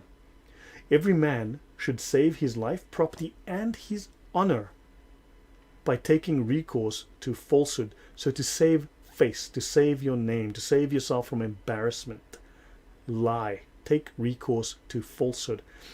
So your honor is very different. Remember, these are honor cultures. These are honor cultures. So therefore, they have to lie for their honor on a rather consistent basis. if inquiry is made to you about a secret thing of your brother Muslim, you can lie about it to preserve his honor. That's a lovely euphemism. You can deny it. You can lie about it to preserve his honor. If harm is caused more than benefit in the case of speaking the truth, then speaking the truth may be avoided. In other words, lie. If more harm is caused than benefit in the case of speaking, if the truth causes any kind of damage to reputation of Islam, if the truth breaks any of the Islamic laws, then you are obligated to lie. So understand, I hope that has made this clear from these notes. Any comments or questions? Anyone has a question, please? If you do, raise your hand.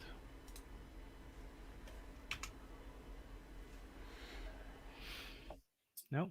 So Not Adam, even I'll hand Dave? over to you.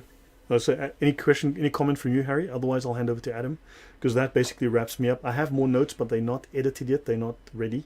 I can show them, but they're raw, and so they're likely to be errors and issues with them.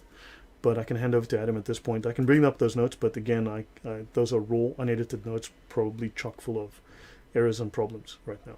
I believe James wants to ask a question, Harry. Sure. Yeah. Go ahead, James. Cheers. No, Lloyd, I just wanted to say that I was really enjoying listening to your talk. I was busy. I couldn't get in here sooner. But it's just so good to hear someone who has really gone through the Quran in detail like you have, to point out that, this religion is not sort of the peaceful religion that people claim it to be. And also, there's so many people on still in the truth movement who they get very offended if you criticize other religions, and you get the line, who are you to criticize another religion, blah blah blah. But the thing is, that's really just based in laziness and ignorance, because if you actually go and read the scriptures of other religions, you realize they're not compatible with one another. Mm-hmm. So I just wanted to say thank you so much for your research. I've sent you a little message. I'd really like to follow up with you after this and have some conversations. Of course, yeah, no, I do actually have many conversations with people, so certainly you're welcome to reach out. I will be happy to speak with you. No, thank you for your cheers. No, yeah, God bless you. And we need this work so badly to open people's eyes. And to get rid of this politically correct kind of notion, even within the truth community, that you can't criticize other people's religions. As far as I'm concerned, I'm a Christian. You can criticize anything you like about my faith. You can go into anything I've said, pick it apart, call me whatever you like. I actually relish that. I actually relish people trying to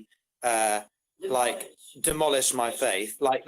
They will gaslight me and claim that I don't like it, but I do. I like discussions about this, but with Muslims, it's very funny.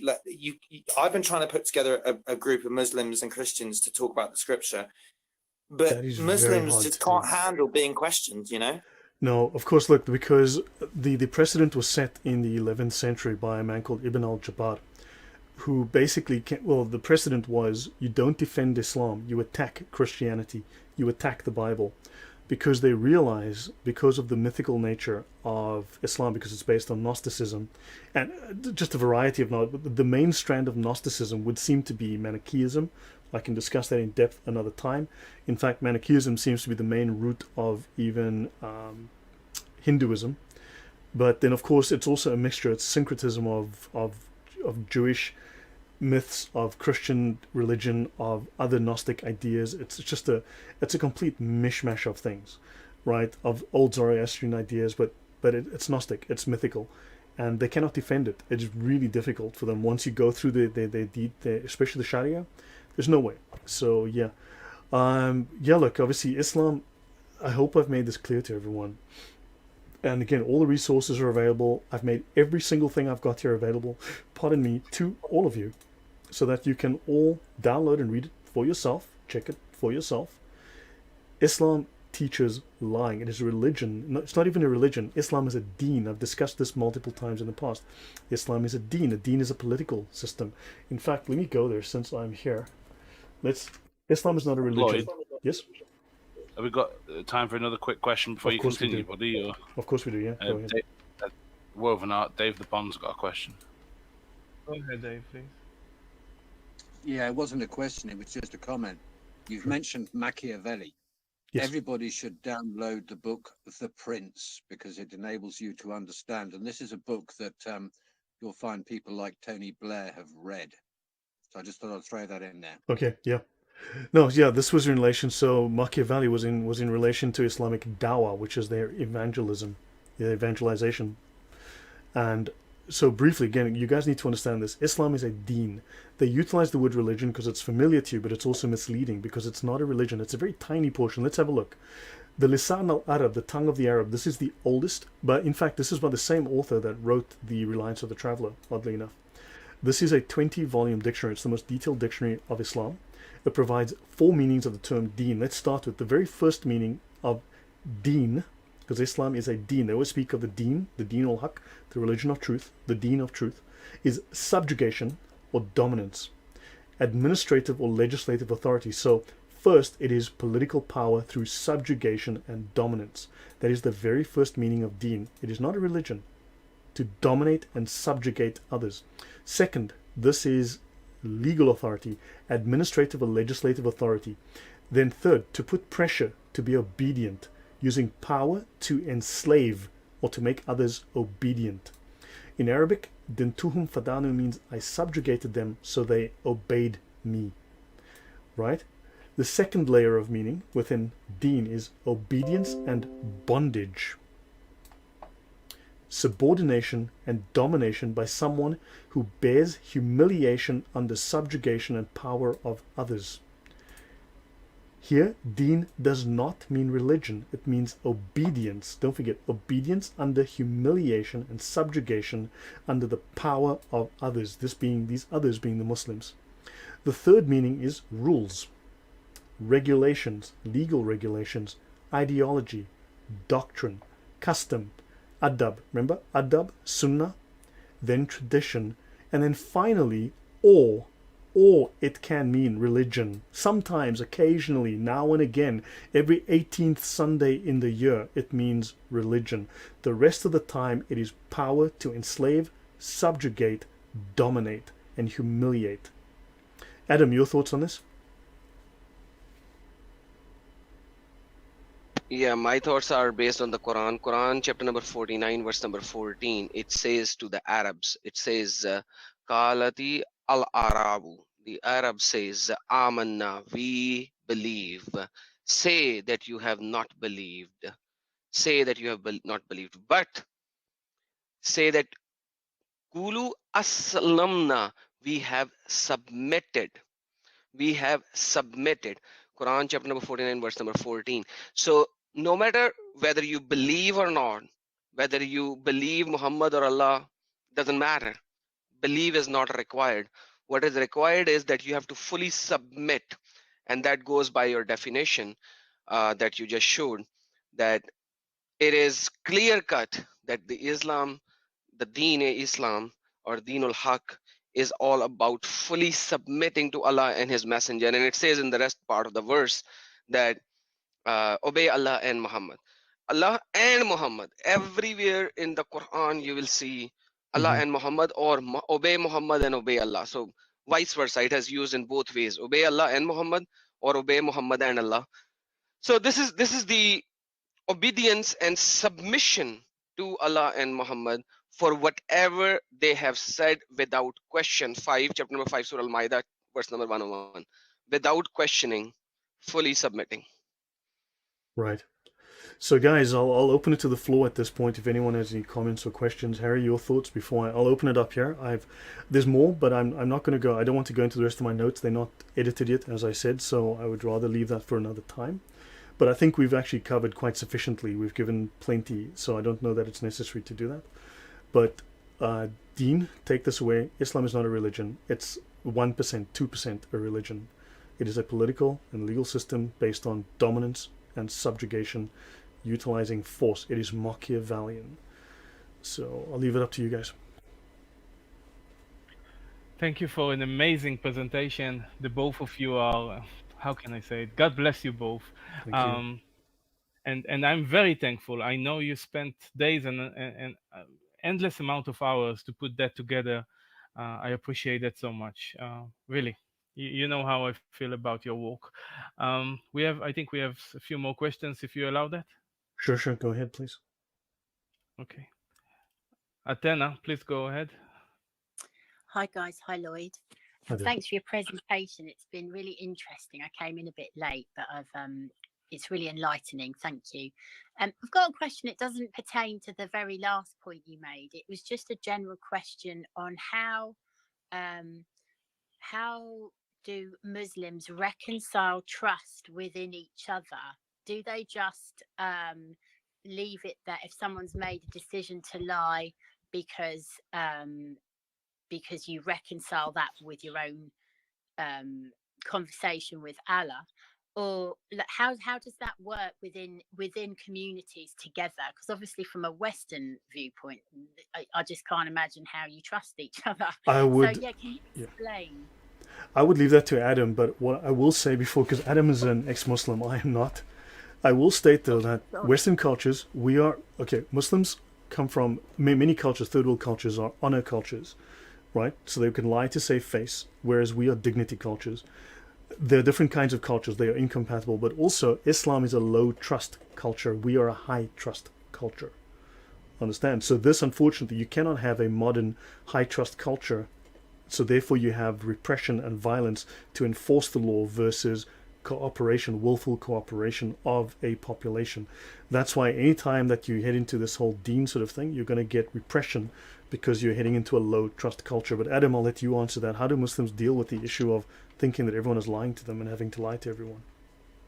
They follow the sunnah, and the sunnah says simple: when two of you make a settlement about anything, write it down with two witnesses, two male witnesses. So even when you are going for an engagement, let's say the two people actually, the families come and meet and they decide on a date. Hey, let's marry the kids on that day. So they will actually have a piece of paper in which they write it down, and then two witnesses sign it. So it will become a paper document. So in the Islamic countries, you will see that happening very often, unless they are very old friends. The parents are known to each other for a very long time, and they will not do that. But other than that, they will write almost everything, because that's what Muhammad said. Because otherwise, I don't care what I said. You know what I mean? Wow, that's And that's not scary. cultural. That's the Sunnah of Muhammad. He said that when two of you make a decision, write it down with two witnesses. I did not know that. Man, incredible. Does that answer your question, Athena? It kind of does. It just it doesn't really answer how. Look, it's considered normal. You remember, you've been indoctrinated. It's normal. This is considered normal. That level of distrust. This is why Islam has this heavy-handed Sharia law, which utilizes violence. In fact, okay, there's a doctrine within Islam called commanding the right and forbidding the wrong, which makes sure that obedience to the law is enforced, because violence is the result. So actually, let me actually show you how they will enforce this. Okay, so this is section Q, commanding the right and forbidding the wrong, page 713. So I'm going to go there and show you how they make sure that things follow well. I'm going to go to page 713. So Yeah. while you are going there, let me just answer Go that for it. more. Like in West, when I found in West, and I came to the West, and I realized I bought something from a shop. I came back, and there was something which was not inside the equipment that I bought. It had missing item inside it. And in my part of the country, they will not accept my words. They will simply not. Hey, you bought it from here. It was packed. You went home. We don't care. You took it and you kept it. So somehow I was like, okay, I had the same mindset, and I was like, whatever, I have to buy that part, or I'll have to buy the whole thing. And I was telling my neighbor, and he's like, why? Just go take it back. Tell them that it has a missing part. I was like, they're gonna honor that? Why not? Just go. And I went there and I showed them, hey, it has a missing part. The lady on the counter did not ask me a second question. Did not ask me a second question. She just took it back and gave me the money. And I was like, what the, where am I? Am I still on Earth, the planet Earth? I had never known this kind of a culture. It's just beyond me to comprehend this culture. So I hope that would answer your question. You guys are living in a different kind of a environment and culture which is unknown to the Muslim world. Right. Could I add in a little bit of anecdotal? I know of at least half a dozen building contractors who've done work for Muslims, but at the end of it have not been paid what they're due. And I've watched, some of these situations have become quite nasty. I've experienced it myself as well. And what I've learned from people close to their community is that none of them trust each other. It's all quite nasty, almost gangster style in terms of the groups within Islam. Mm-hmm. That is true. That is very, very true.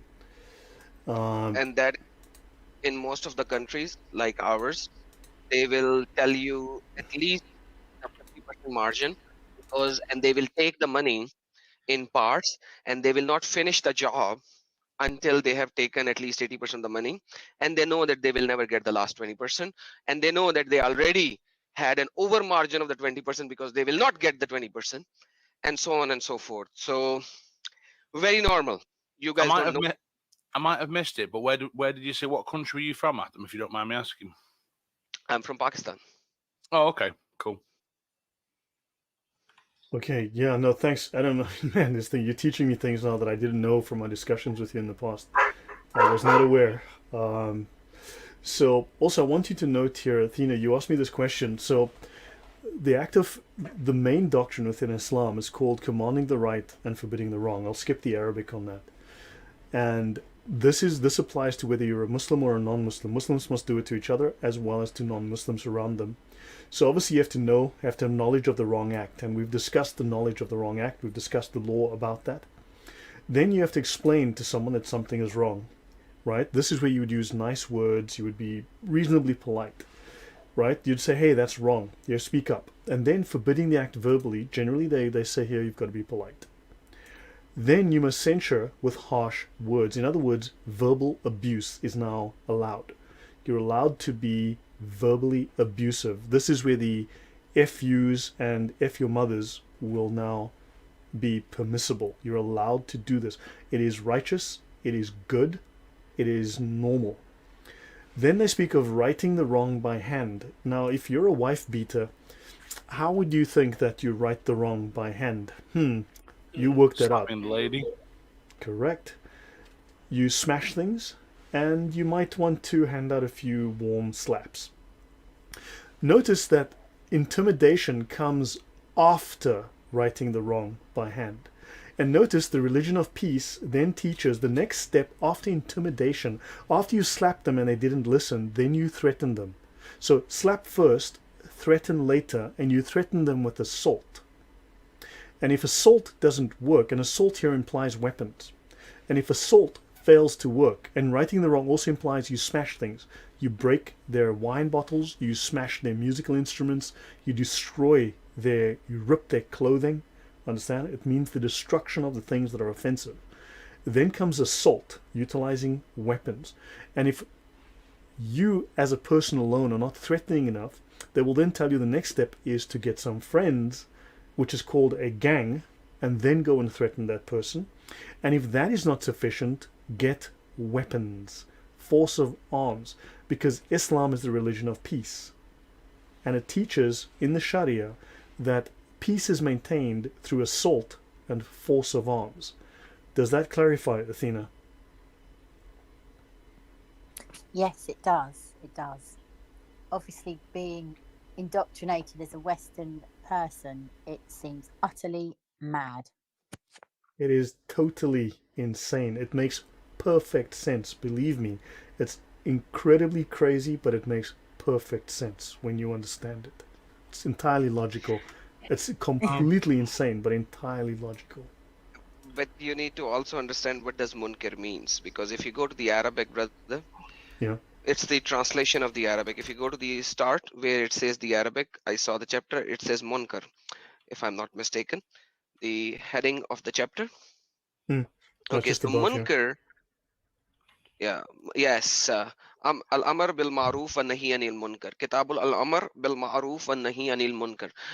The one who commands the ma'ruf, the right things, and nahi anil munkar, munkar. Munkar is a very, very generic word, you know. It is so generic that you can drive anything out of it. In the sunnahs, there are multiple sunnahs. Munkar is man ra'i al munkar, the one who denies. Who? Munkar, Ghazali the one who again. denies, right? Allah and Muhammad, right? Yep. Allah and Muhammad, and their teaching. So all the wrongs are only the wrongs which are pronounced as wrong according to Sunnah of Muhammad, according to Muhammad, and according to Allah, right? So munkar are the things which are wrong according to Quran and Hadith and its exegetes. So to understand that, we can read the Sunan of Sunan an-Nisa'i 5008, and there are multiple on the same subject. It says man ra'i al munkar. That Messenger of Allah says, whosoever among you sees a munkar, you can translate it as evil, you can translate it as the munkar deen, like the rejecter of deen, the rejecter of Muhammad and Allah, depending on which context you are taking. It's very general, right? Let him change it with his hand. Now there comes the jihad bil yaday, your hand. Change it with your hand. And if you cannot change it with your tongue. So abuse him, call him names, etc., etc. And if you can't even do that, then you do it by your heart, which is the weakest of the faith. And I told you already that these are the basic three types of jihad: jihad bil lisan, jihad bil yaday, and jihad bil nafs. So these translations cannot encapsulate the true meaning of munkar. It's the English translations cannot encapsulate that, and that's why you are showing these references on screen as well while I was talking. So thank you, brother. When it comes to Sharia and fiqh, man, I have not seen anybody who have this kind of a knowledge other than you, brother. Thank you. Praise Lord for that. I'd just like to ask Lloyd, if I may. There's a chap in here I'd be very interested to hear from. Sherlock. We've been speaking to him quite regularly, and he seems like a very reasonable young man. And I just wondered if Sherlock, if you had any questions for Lloyd or for Adam. Right. 1 second. Yes, Sherlock, go ahead. No, thanks. I have no question. Okay. You said enough. Thanks. Anyway.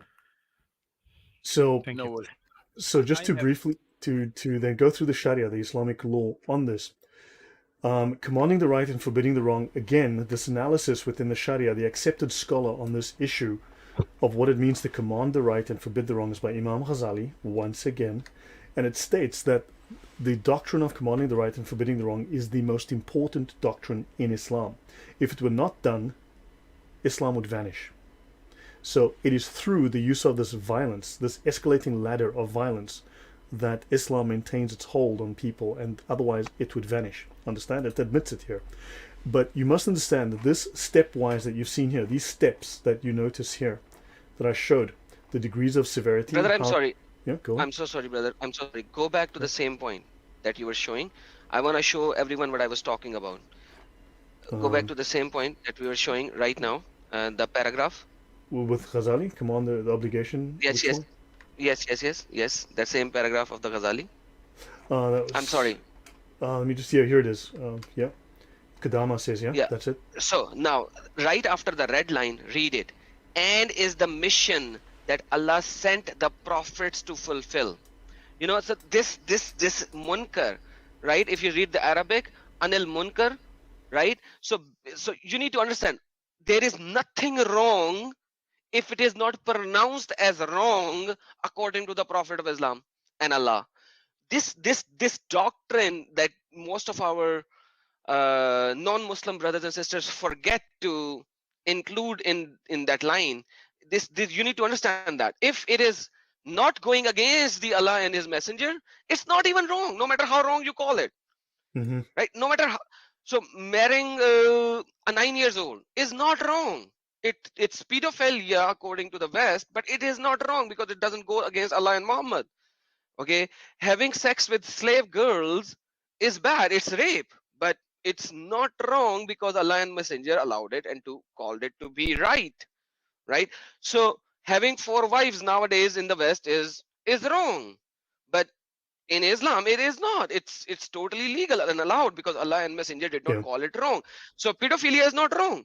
So how can you just simply say munkar as being wrong? No.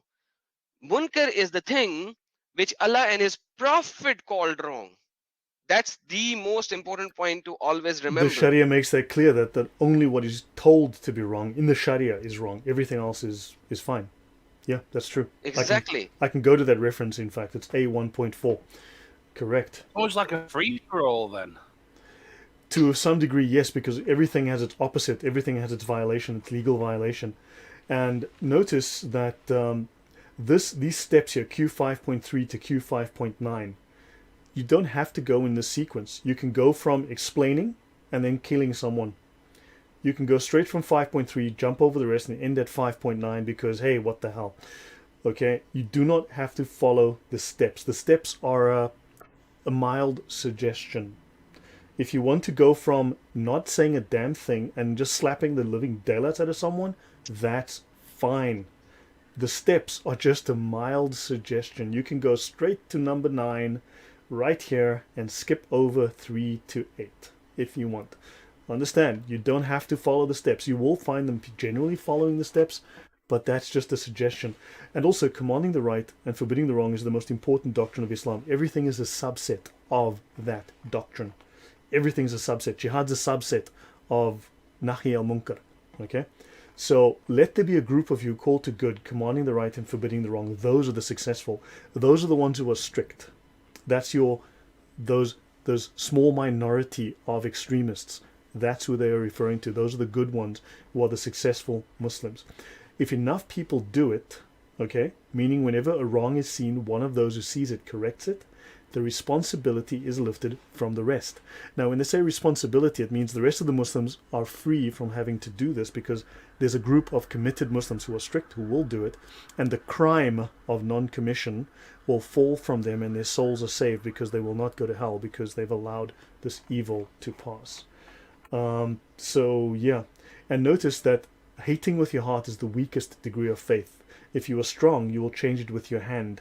With your hand could also hold a gun as you change it or hold a knife as you change things. So understand these are very broad definitions. They are very loose. They're very subjective in many cases. And if they don't do it, Allah will ignore the Muslims and the worst will be put in charge, and Allah will ignore the Muslims. They will all fall into hell. Because Allah threatens the Muslims and they are all on the verge of a sweeping punishment. So yeah, I'll leave it at that. Adam, any thoughts from you? Any more questions? I'd love to take more questions if there are. Can you, before that question, open 434 please, if possible. I want to show something. Sure. Yeah, I want to show the deception, and I'll show how you can skip the things. So 434 it says, and go to the last part, and it says, Allah leave them, but those wives from whom you fear arrogance, first advise them, then if they persist, forsake them in bed, and finally strike them. Now this is the most stupid, idiotic translation ever in the history of stupid, idiotic translation. Okay, so now can you please go to Quran.com/4/34. I'll show you what happens there because it doesn't say Arabic over here. So Quran.com/4/34. So in here, if you move your mouse over Adrubuhunna,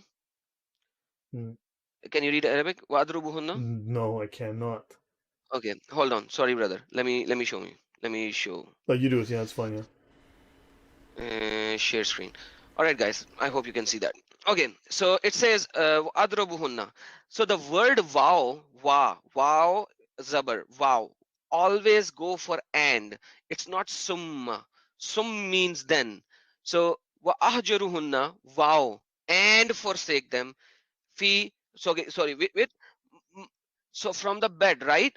But like first you advise them, fa izuhunna, advise them, then and not then, wow, and forsake them. See, if you move your mouse over, it also shows you and. But if you go to the English translation, then if they persist, Wow. forsake them. They don't even say and.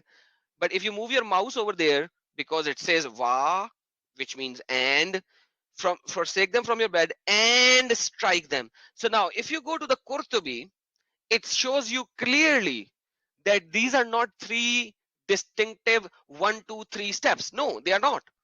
The Qurtubi clearly says you can go directly to strike, to beat, but don't beat her in such a way that she'll bleed or her bone will break. No, no, no, no. Don't do that. Don't break her bone. Don't make her bleed. Don't do that. Otherwise, strike her. Strike your wife because you have feared disobedience from her because you fear disobedience from her. Then We yeah, have a forsake her. question, guys. We have a Sure. question, if that's okay Sorry, to. brother. No, not at all. I'm just trying to find the chat because the chat keeps moving. Magic So, after dark. It's magic after there dark we here go. on this thing. Magic after No, dark. no, There you but go, buddy. one second. But 1 second, please. But before we have Eternal, who was waiting patiently. So Okay, put them on now. Oh, I'm sorry, I didn't see that. I apologize. Eternal, go first, please. Yeah, sorry, the chat moved forward a little bit. I wanted to ask about the earlier statements about the lying. For me, I'm a bit slightly confused. I want to know where you're coming from. The message that the presentation you're giving in this case is a information I would say is a slightly niche. Would you not say? Or would No, you I say wouldn't. that You're the saying that entire, would you then say also from the perhaps finest that scholar in all of Islam, from the Islamic law, the Sharia. That's not niche. That's mainstream. That's ijma. That is the consensus of the scholars, the agreement of all of the Islamic scholars on the fundamental interpretation of the Quran and the Sunnah. I'm not disagreeing what you're saying. What I'm saying is it institutional and generalized across the populace of Islam that inherently they are liars, or they inherently go about life as a liar? I've stated Because that that's the how it seems doctrine like. permits lying. What Muslims do is whatever Muslims do. The doctrine explicitly makes lying obligatory. That is what the doctrine teaches. That is what the Quran, the Sunnah, and the ijma of the scholars in the Islamic law, in the fiqh and the Sharia, it explicitly obligates Muslims to lie. It is not an option. Now, what Muslims do is we don't know that. However, it certainly is not a sin, and it is not only permissible but obligatory. So this Islam is based then on lying out of necessity for any and all reasons that they think of. I think his question can be answered in a different way. If a Muslim does not know his own religion, like you can say there are a lot of Christians who are Christians by just born in a Christian family and they do not know their religion and they go to church in maybe Christmas or maybe Easter, and that's also a maybe. Would you call them Christians? So now, same is the case as a Muslim who has not studied his Quran just a little bit. Even he doesn't even go to the mosque to see what the scholar is teaching him, so he doesn't know that, and he is in the West and he's listening to the nice things of the West and knowing the nice things of the West, and he does not do these things. Will you call him a hypocrite or will you call him a true Muslim? So when you talk about a true Muslim, that's what he will do with you. Now there are Muslims who are hypocrites or unknown about their religion. That's altogether a separate thing. Yeah, I guess you're right. Thanks for that, Adam. Yeah. Look, Let's we're not here to take discuss Muslims individually. We don't know what's in their hearts and what's their actions. Those are for them to decide.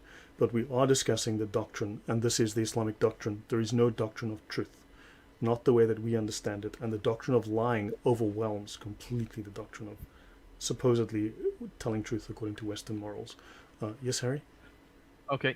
Magic After Dark. Can you go ahead, please? Yeah, sorry, I just wanted to give my point of view or something and maybe see if you can add to it. I'm 28 years old, live in East London.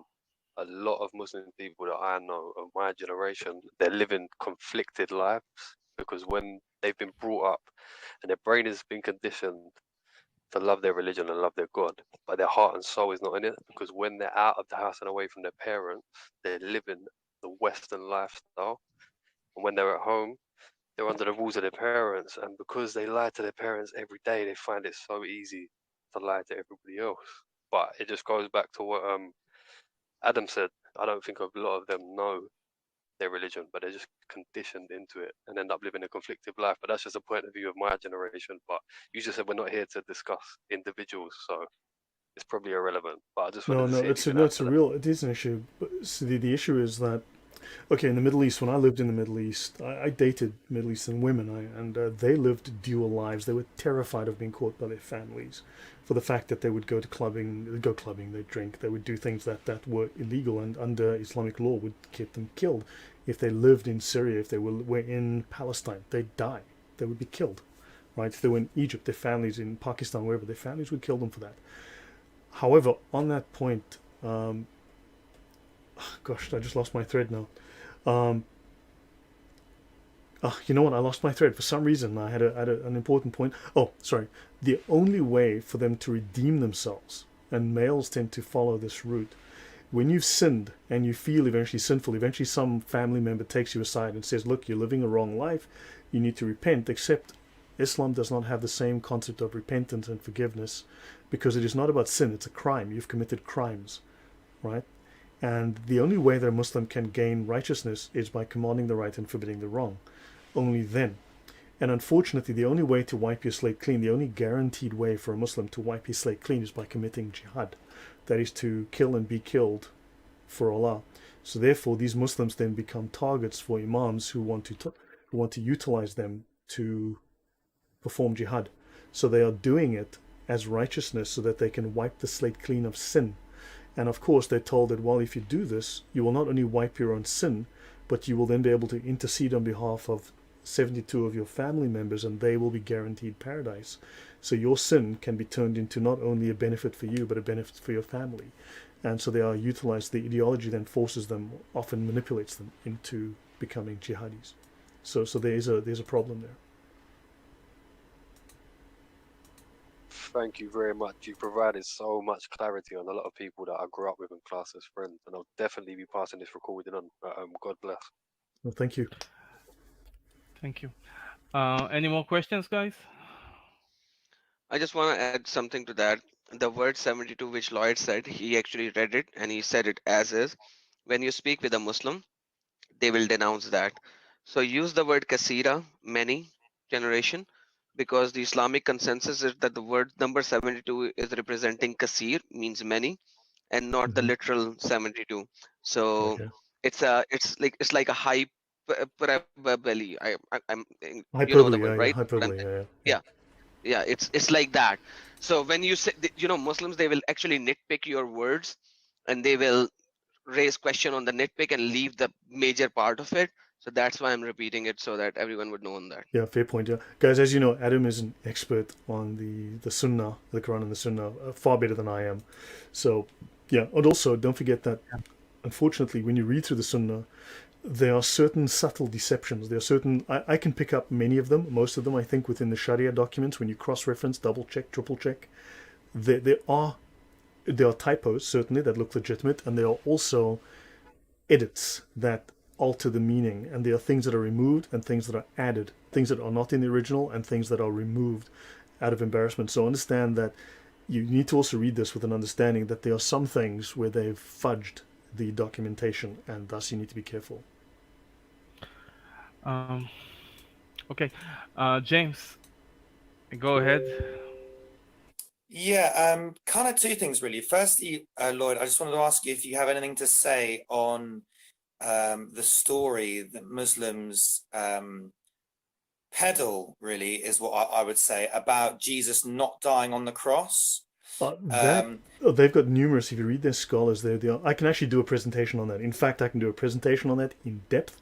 It's a Gnostic concept because Islam is a Gnostic religion. It is an explicitly Gnostic religion. Most of its concepts taken from Manichaeism. But if you read the Islamic scholars, they all have totally contradictory views on what happened at the Ascension. Right. So the whole crucifixion and the Ascension and so on, they are all contradictory, but they all deny it, just as the Gnostics do.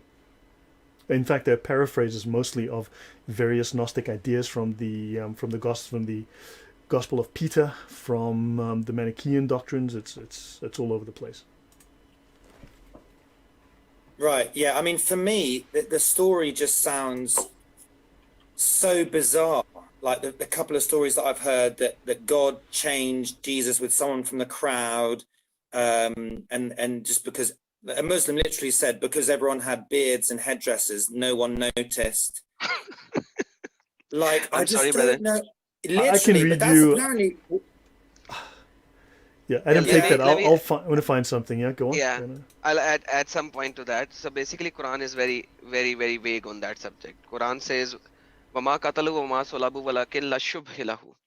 So they killed him not, nor did they crucify him, but we made to appear like that to them.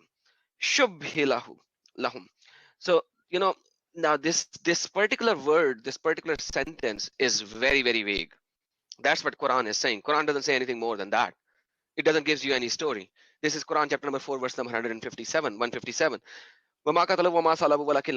They neither killed him nor crucified him, but we made to appear like to them, or we create a shubha, or we create a doubt for them, however we like to translate it.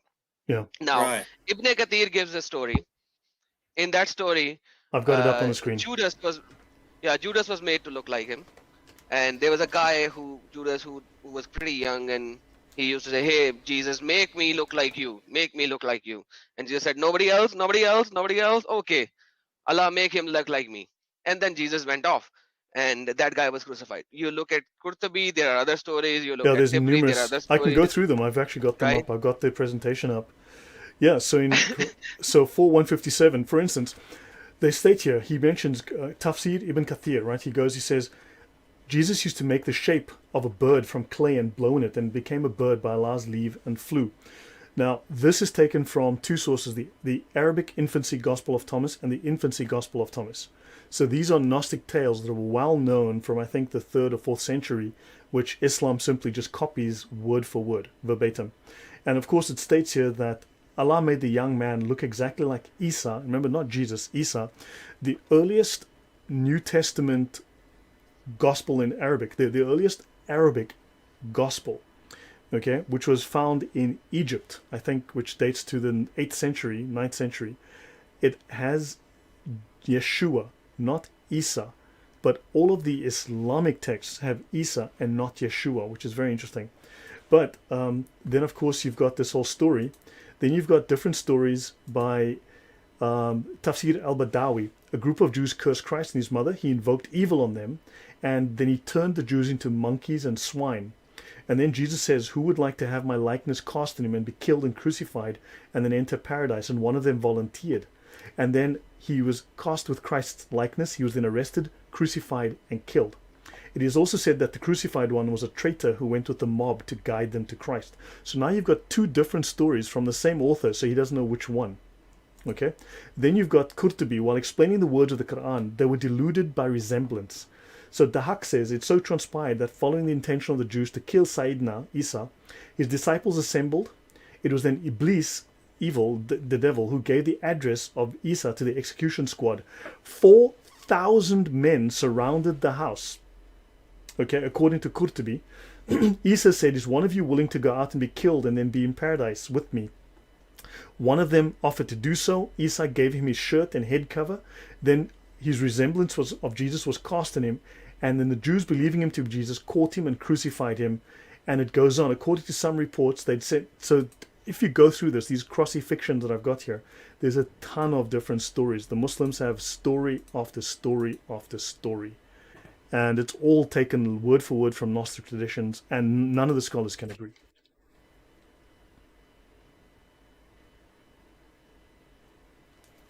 Does that answer your question, James?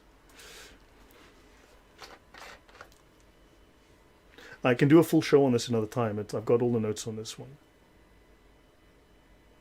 Yeah, James, you can respond. I'm sorry. Yeah, sorry. No, that was really interesting. I didn't realize there were multiple stories. Yeah, The other thing, kind of in addition to that whole subject, I wanted to ask you, like, how do Muslims, presumably, I mean, I've never heard anyone address it at all, but you've got a lot of experience. How have you ever heard people, Muslims, addressing the fact that Jesus apparently didn't die, yet they also, you know, they seem to kind of acknowledge him on the surface, don't they? They call him the Messiah, and they say he's coming back, and all this that's stuff. propaganda, because Jesus is the Messiah who speaks of the coming of Muhammad. Jesus is the Messiah. Muhammad is the King Messiah. Muhammad let me add to that point. Go on, yeah, go on. Yeah, let me add to that point. So when you say Messiah, Messiah is in Quran as well. It says that Isa is Christ, Messiah. His name is Messiah. But can you ask a Muslim what does Masih means? Can you actually try to ask what does Masih means? Right? When you ask them what Masih means, they will not be able to give an answer because none of their scholars were able to give the answer. If you look at Tafsir al-Qurtubi, it gives you 8 different narratives that who Isa was, or what does Messiah means. They don't know. They say Messiah is the guy who who touches people and heals them. That's why he was called Messiah. Messiah because he used to walk to different areas. That's why he was called Messiah. Messiah means, like, so they have like 8 different narratives in Qurtubi, and there are so many different narratives in other tafsir of Islam. They don't even know what Messiah means. So you are coming to a Muslim from the perspective and clear knowledge of what does Christ means, what does Masih means, what does Messiah means. You need to understand Muslim doesn't know what Messiah means. So how can you come and say, hey, it is clear that he is Messiah? You are taking your knowledge to them without knowing what they believe in. So he used to touch people. He used to give masa. Masa means touch to the people, and people would heal. So that's why he's called Messiah. What can you do about that translation? It is one of the translation of the Qurtubi. You need to guys understand what they think before you put this kind of a question on the Muslims. You need to first teach them. Right. Yeah, within the Islamic tradition, so what you've got is Muhammad is the Shiloh, who is foretold in Genesis 49 verse 1. That the Shiloh is the one who will have the scepter of power at the day of resurrection, at the final day of judgment. So Muhammad is the Shiloh, right? He will be given, and Jesus' job was to foretell the coming, just like John the Baptist foretold Jesus. Jesus foretold the coming of Muhammad. Now, this is a modern commentary on this. So they speak of that Muhammad is recognized, and so that Muhammad is recognized, he's identified with the Messiah, but because Jesus is the Messiah, Muhammad then becomes the King Messiah. Okay? And they speak here of that he's under the name Shiloh. And I need to actually go see, the Prophet Muhammad is the King Messiah from the lineage of Ishmael. So in other words, Jesus is the Messiah, which is just basically a messenger who is telling you, oh, by the way, there's the dude is coming. The dude is called Mo, and he's coming. And the King Messiah, so therefore he had there to one up Jesus, and therefore they say here that he's the Shiloh from Genesis 49 1 to 10. This is a very modern translation. I can guarantee you. When was this but written? it's very much, this is fairly recent, 92. This is fairly recent, like a few years old, but it's based, but I've read some of the older works, and it's pretty much, it's saying what they say. It's just a modern updated version of it. Sorry, brother. In the early ones, they don't use the King Messiah word. They do not use the King Messiah word for Muhammad, because Muhammad is used in a different way. Because, you know, when Muslims after Adhan, they pray a prayer. Allahumma rabbaha bi dawati tama wa salatul qaima. Ati Muhammad al wasilata wal fazila wa darajat tarfiya wa basu maqama mahmudan allazi wa tabaratu shafatu yawm al qiyamah innaka la tukhlikul mi'ad. Oh Allah, raise Muhammad to the highest maqam in the Jannah, so that he could intercede for us. Yes, Muhammad will become the intercessor, but they do not use the word Messiah or Messiah for Muhammad himself in the early scriptures. And that's why this prayer is being prayed till now. that Muhammad Yeah. should get it. So they pray No, for so these Allah, hey guys Allah, are fulfill your promise. so these guys are repurposing from the Jewish text, from the Talmud and others, and they're calling Muhammad the Messiah King right here. So I mean, Yeah, these because guys are that's going in all out. Yeah. that's in Shobat. I think that's how you pronounce it. Shobat or Shobat. The the Chabad. exegesis Chabad, Chabad, yeah. the exegesis Yeah. of Psalms and other verses where they use the King Messiah word, and they are trying to say that it's Muhammad. Yeah, No, that's a very latest notion. yeah, that's very new, but it's basically it's in keeping with all this stuff. Does that answer your question, James?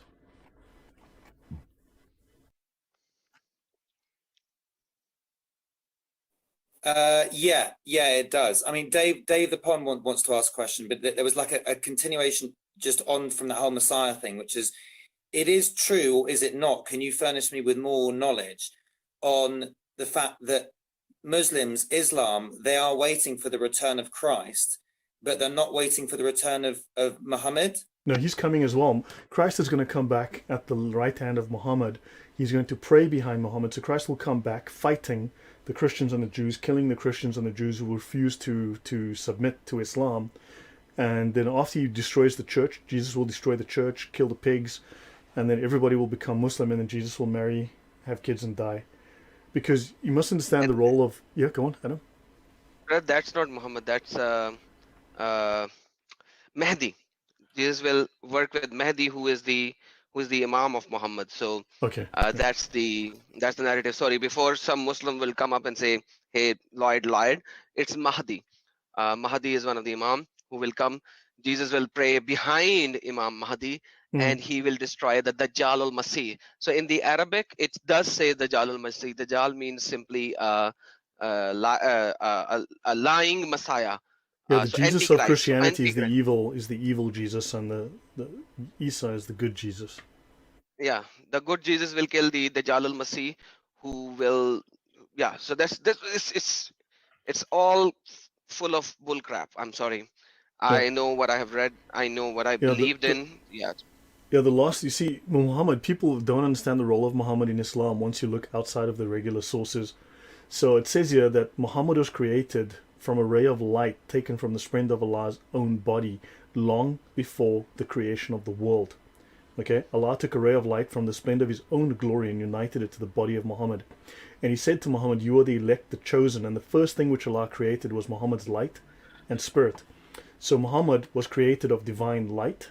And then Allah created Adam from the light of Muhammad and from the light of... And not only is Adam formed from Muhammad's light, but all the universe participates in the emanation, a Gnostic concept, of light. The light of the prophets is from Muhammad's light, so all the prophets are made out of the light of Muhammad. The holiness of all the prophets, their ability to work miracles, and their light of holiness is the light of Muhammad that is within them, that Allah placed within them. So the Holy Spirit is Muhammad. Muhammad is the firstborn of creation. In fact, Muhammad was with Allah at the beginning, and Muhammad was worshipped in paradise long before the earth was created. So people don't understand that the light of Muhammad was praised for 100,000 years, and then you know, all of you worshipped Muhammad long before your soul left heaven to come to earth. So the question was? Okay, last question or comment by Dave, please. Hi, Lloyd.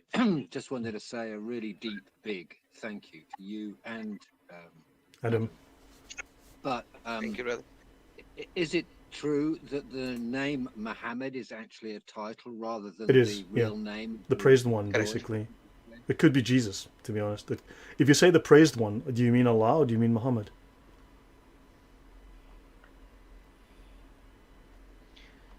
And by the way, all the verses where the Muhammad is mentioned, that Muhammad is not the father of anyone, if you check it out closely, you will see it's in past tense. So it's in past tense. So if these verses were being revealed while Muhammad was here, why are they in past tense?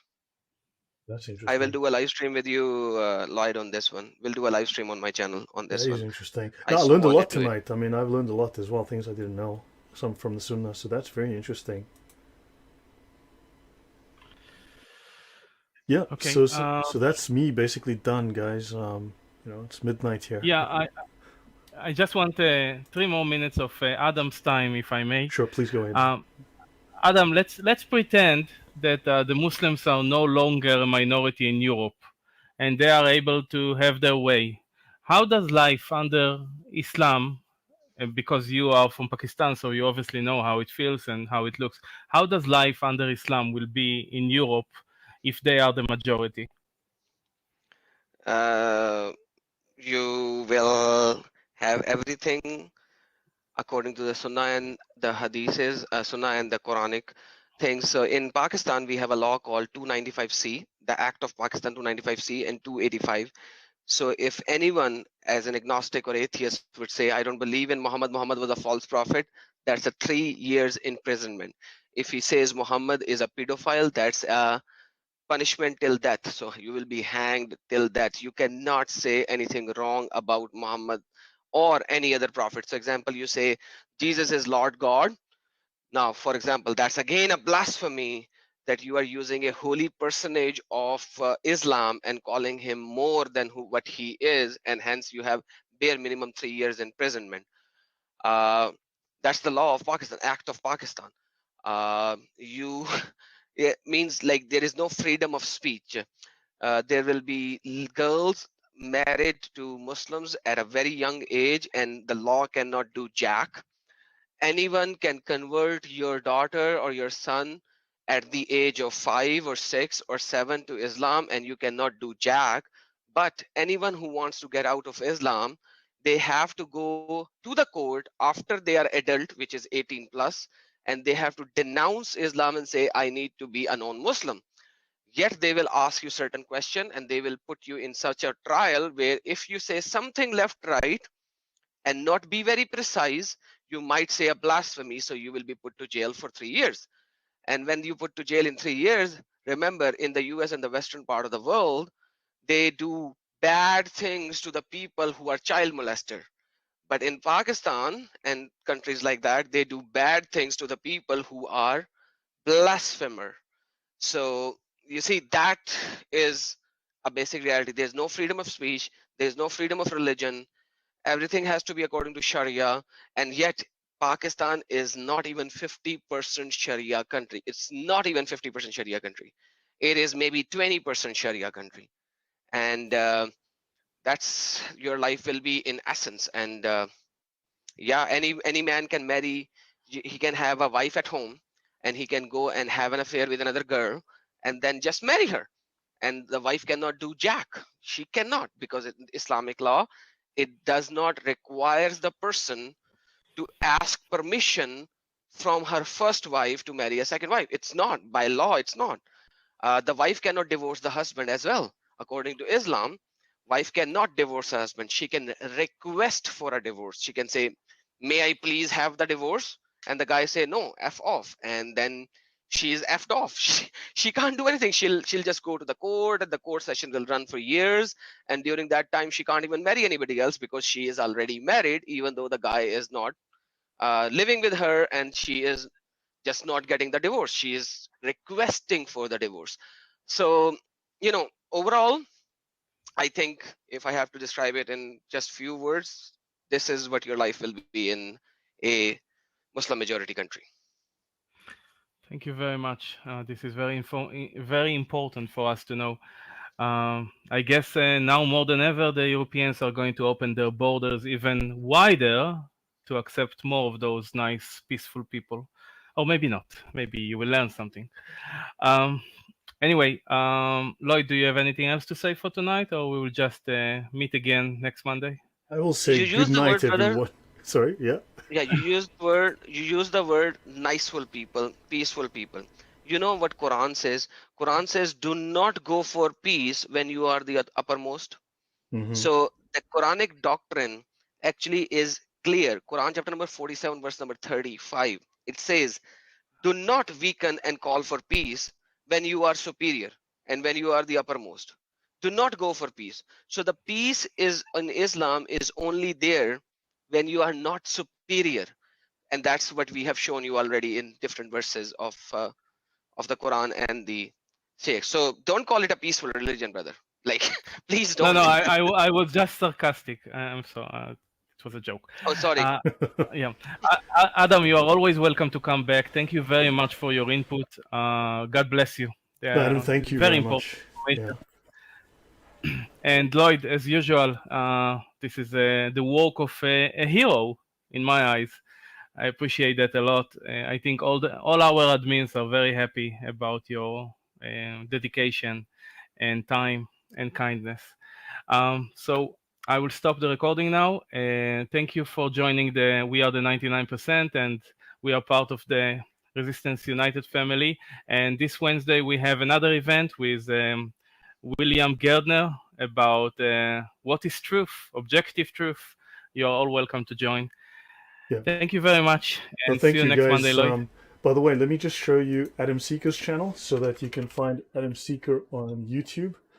This is Adam Seeker's channel on YouTube here. Right, this is Adam Seeker, so he has a very, very active YouTube channel, guys, so please give him some support. And this is my channel on YouTube here. So I discuss things from the perspective of Islamic law.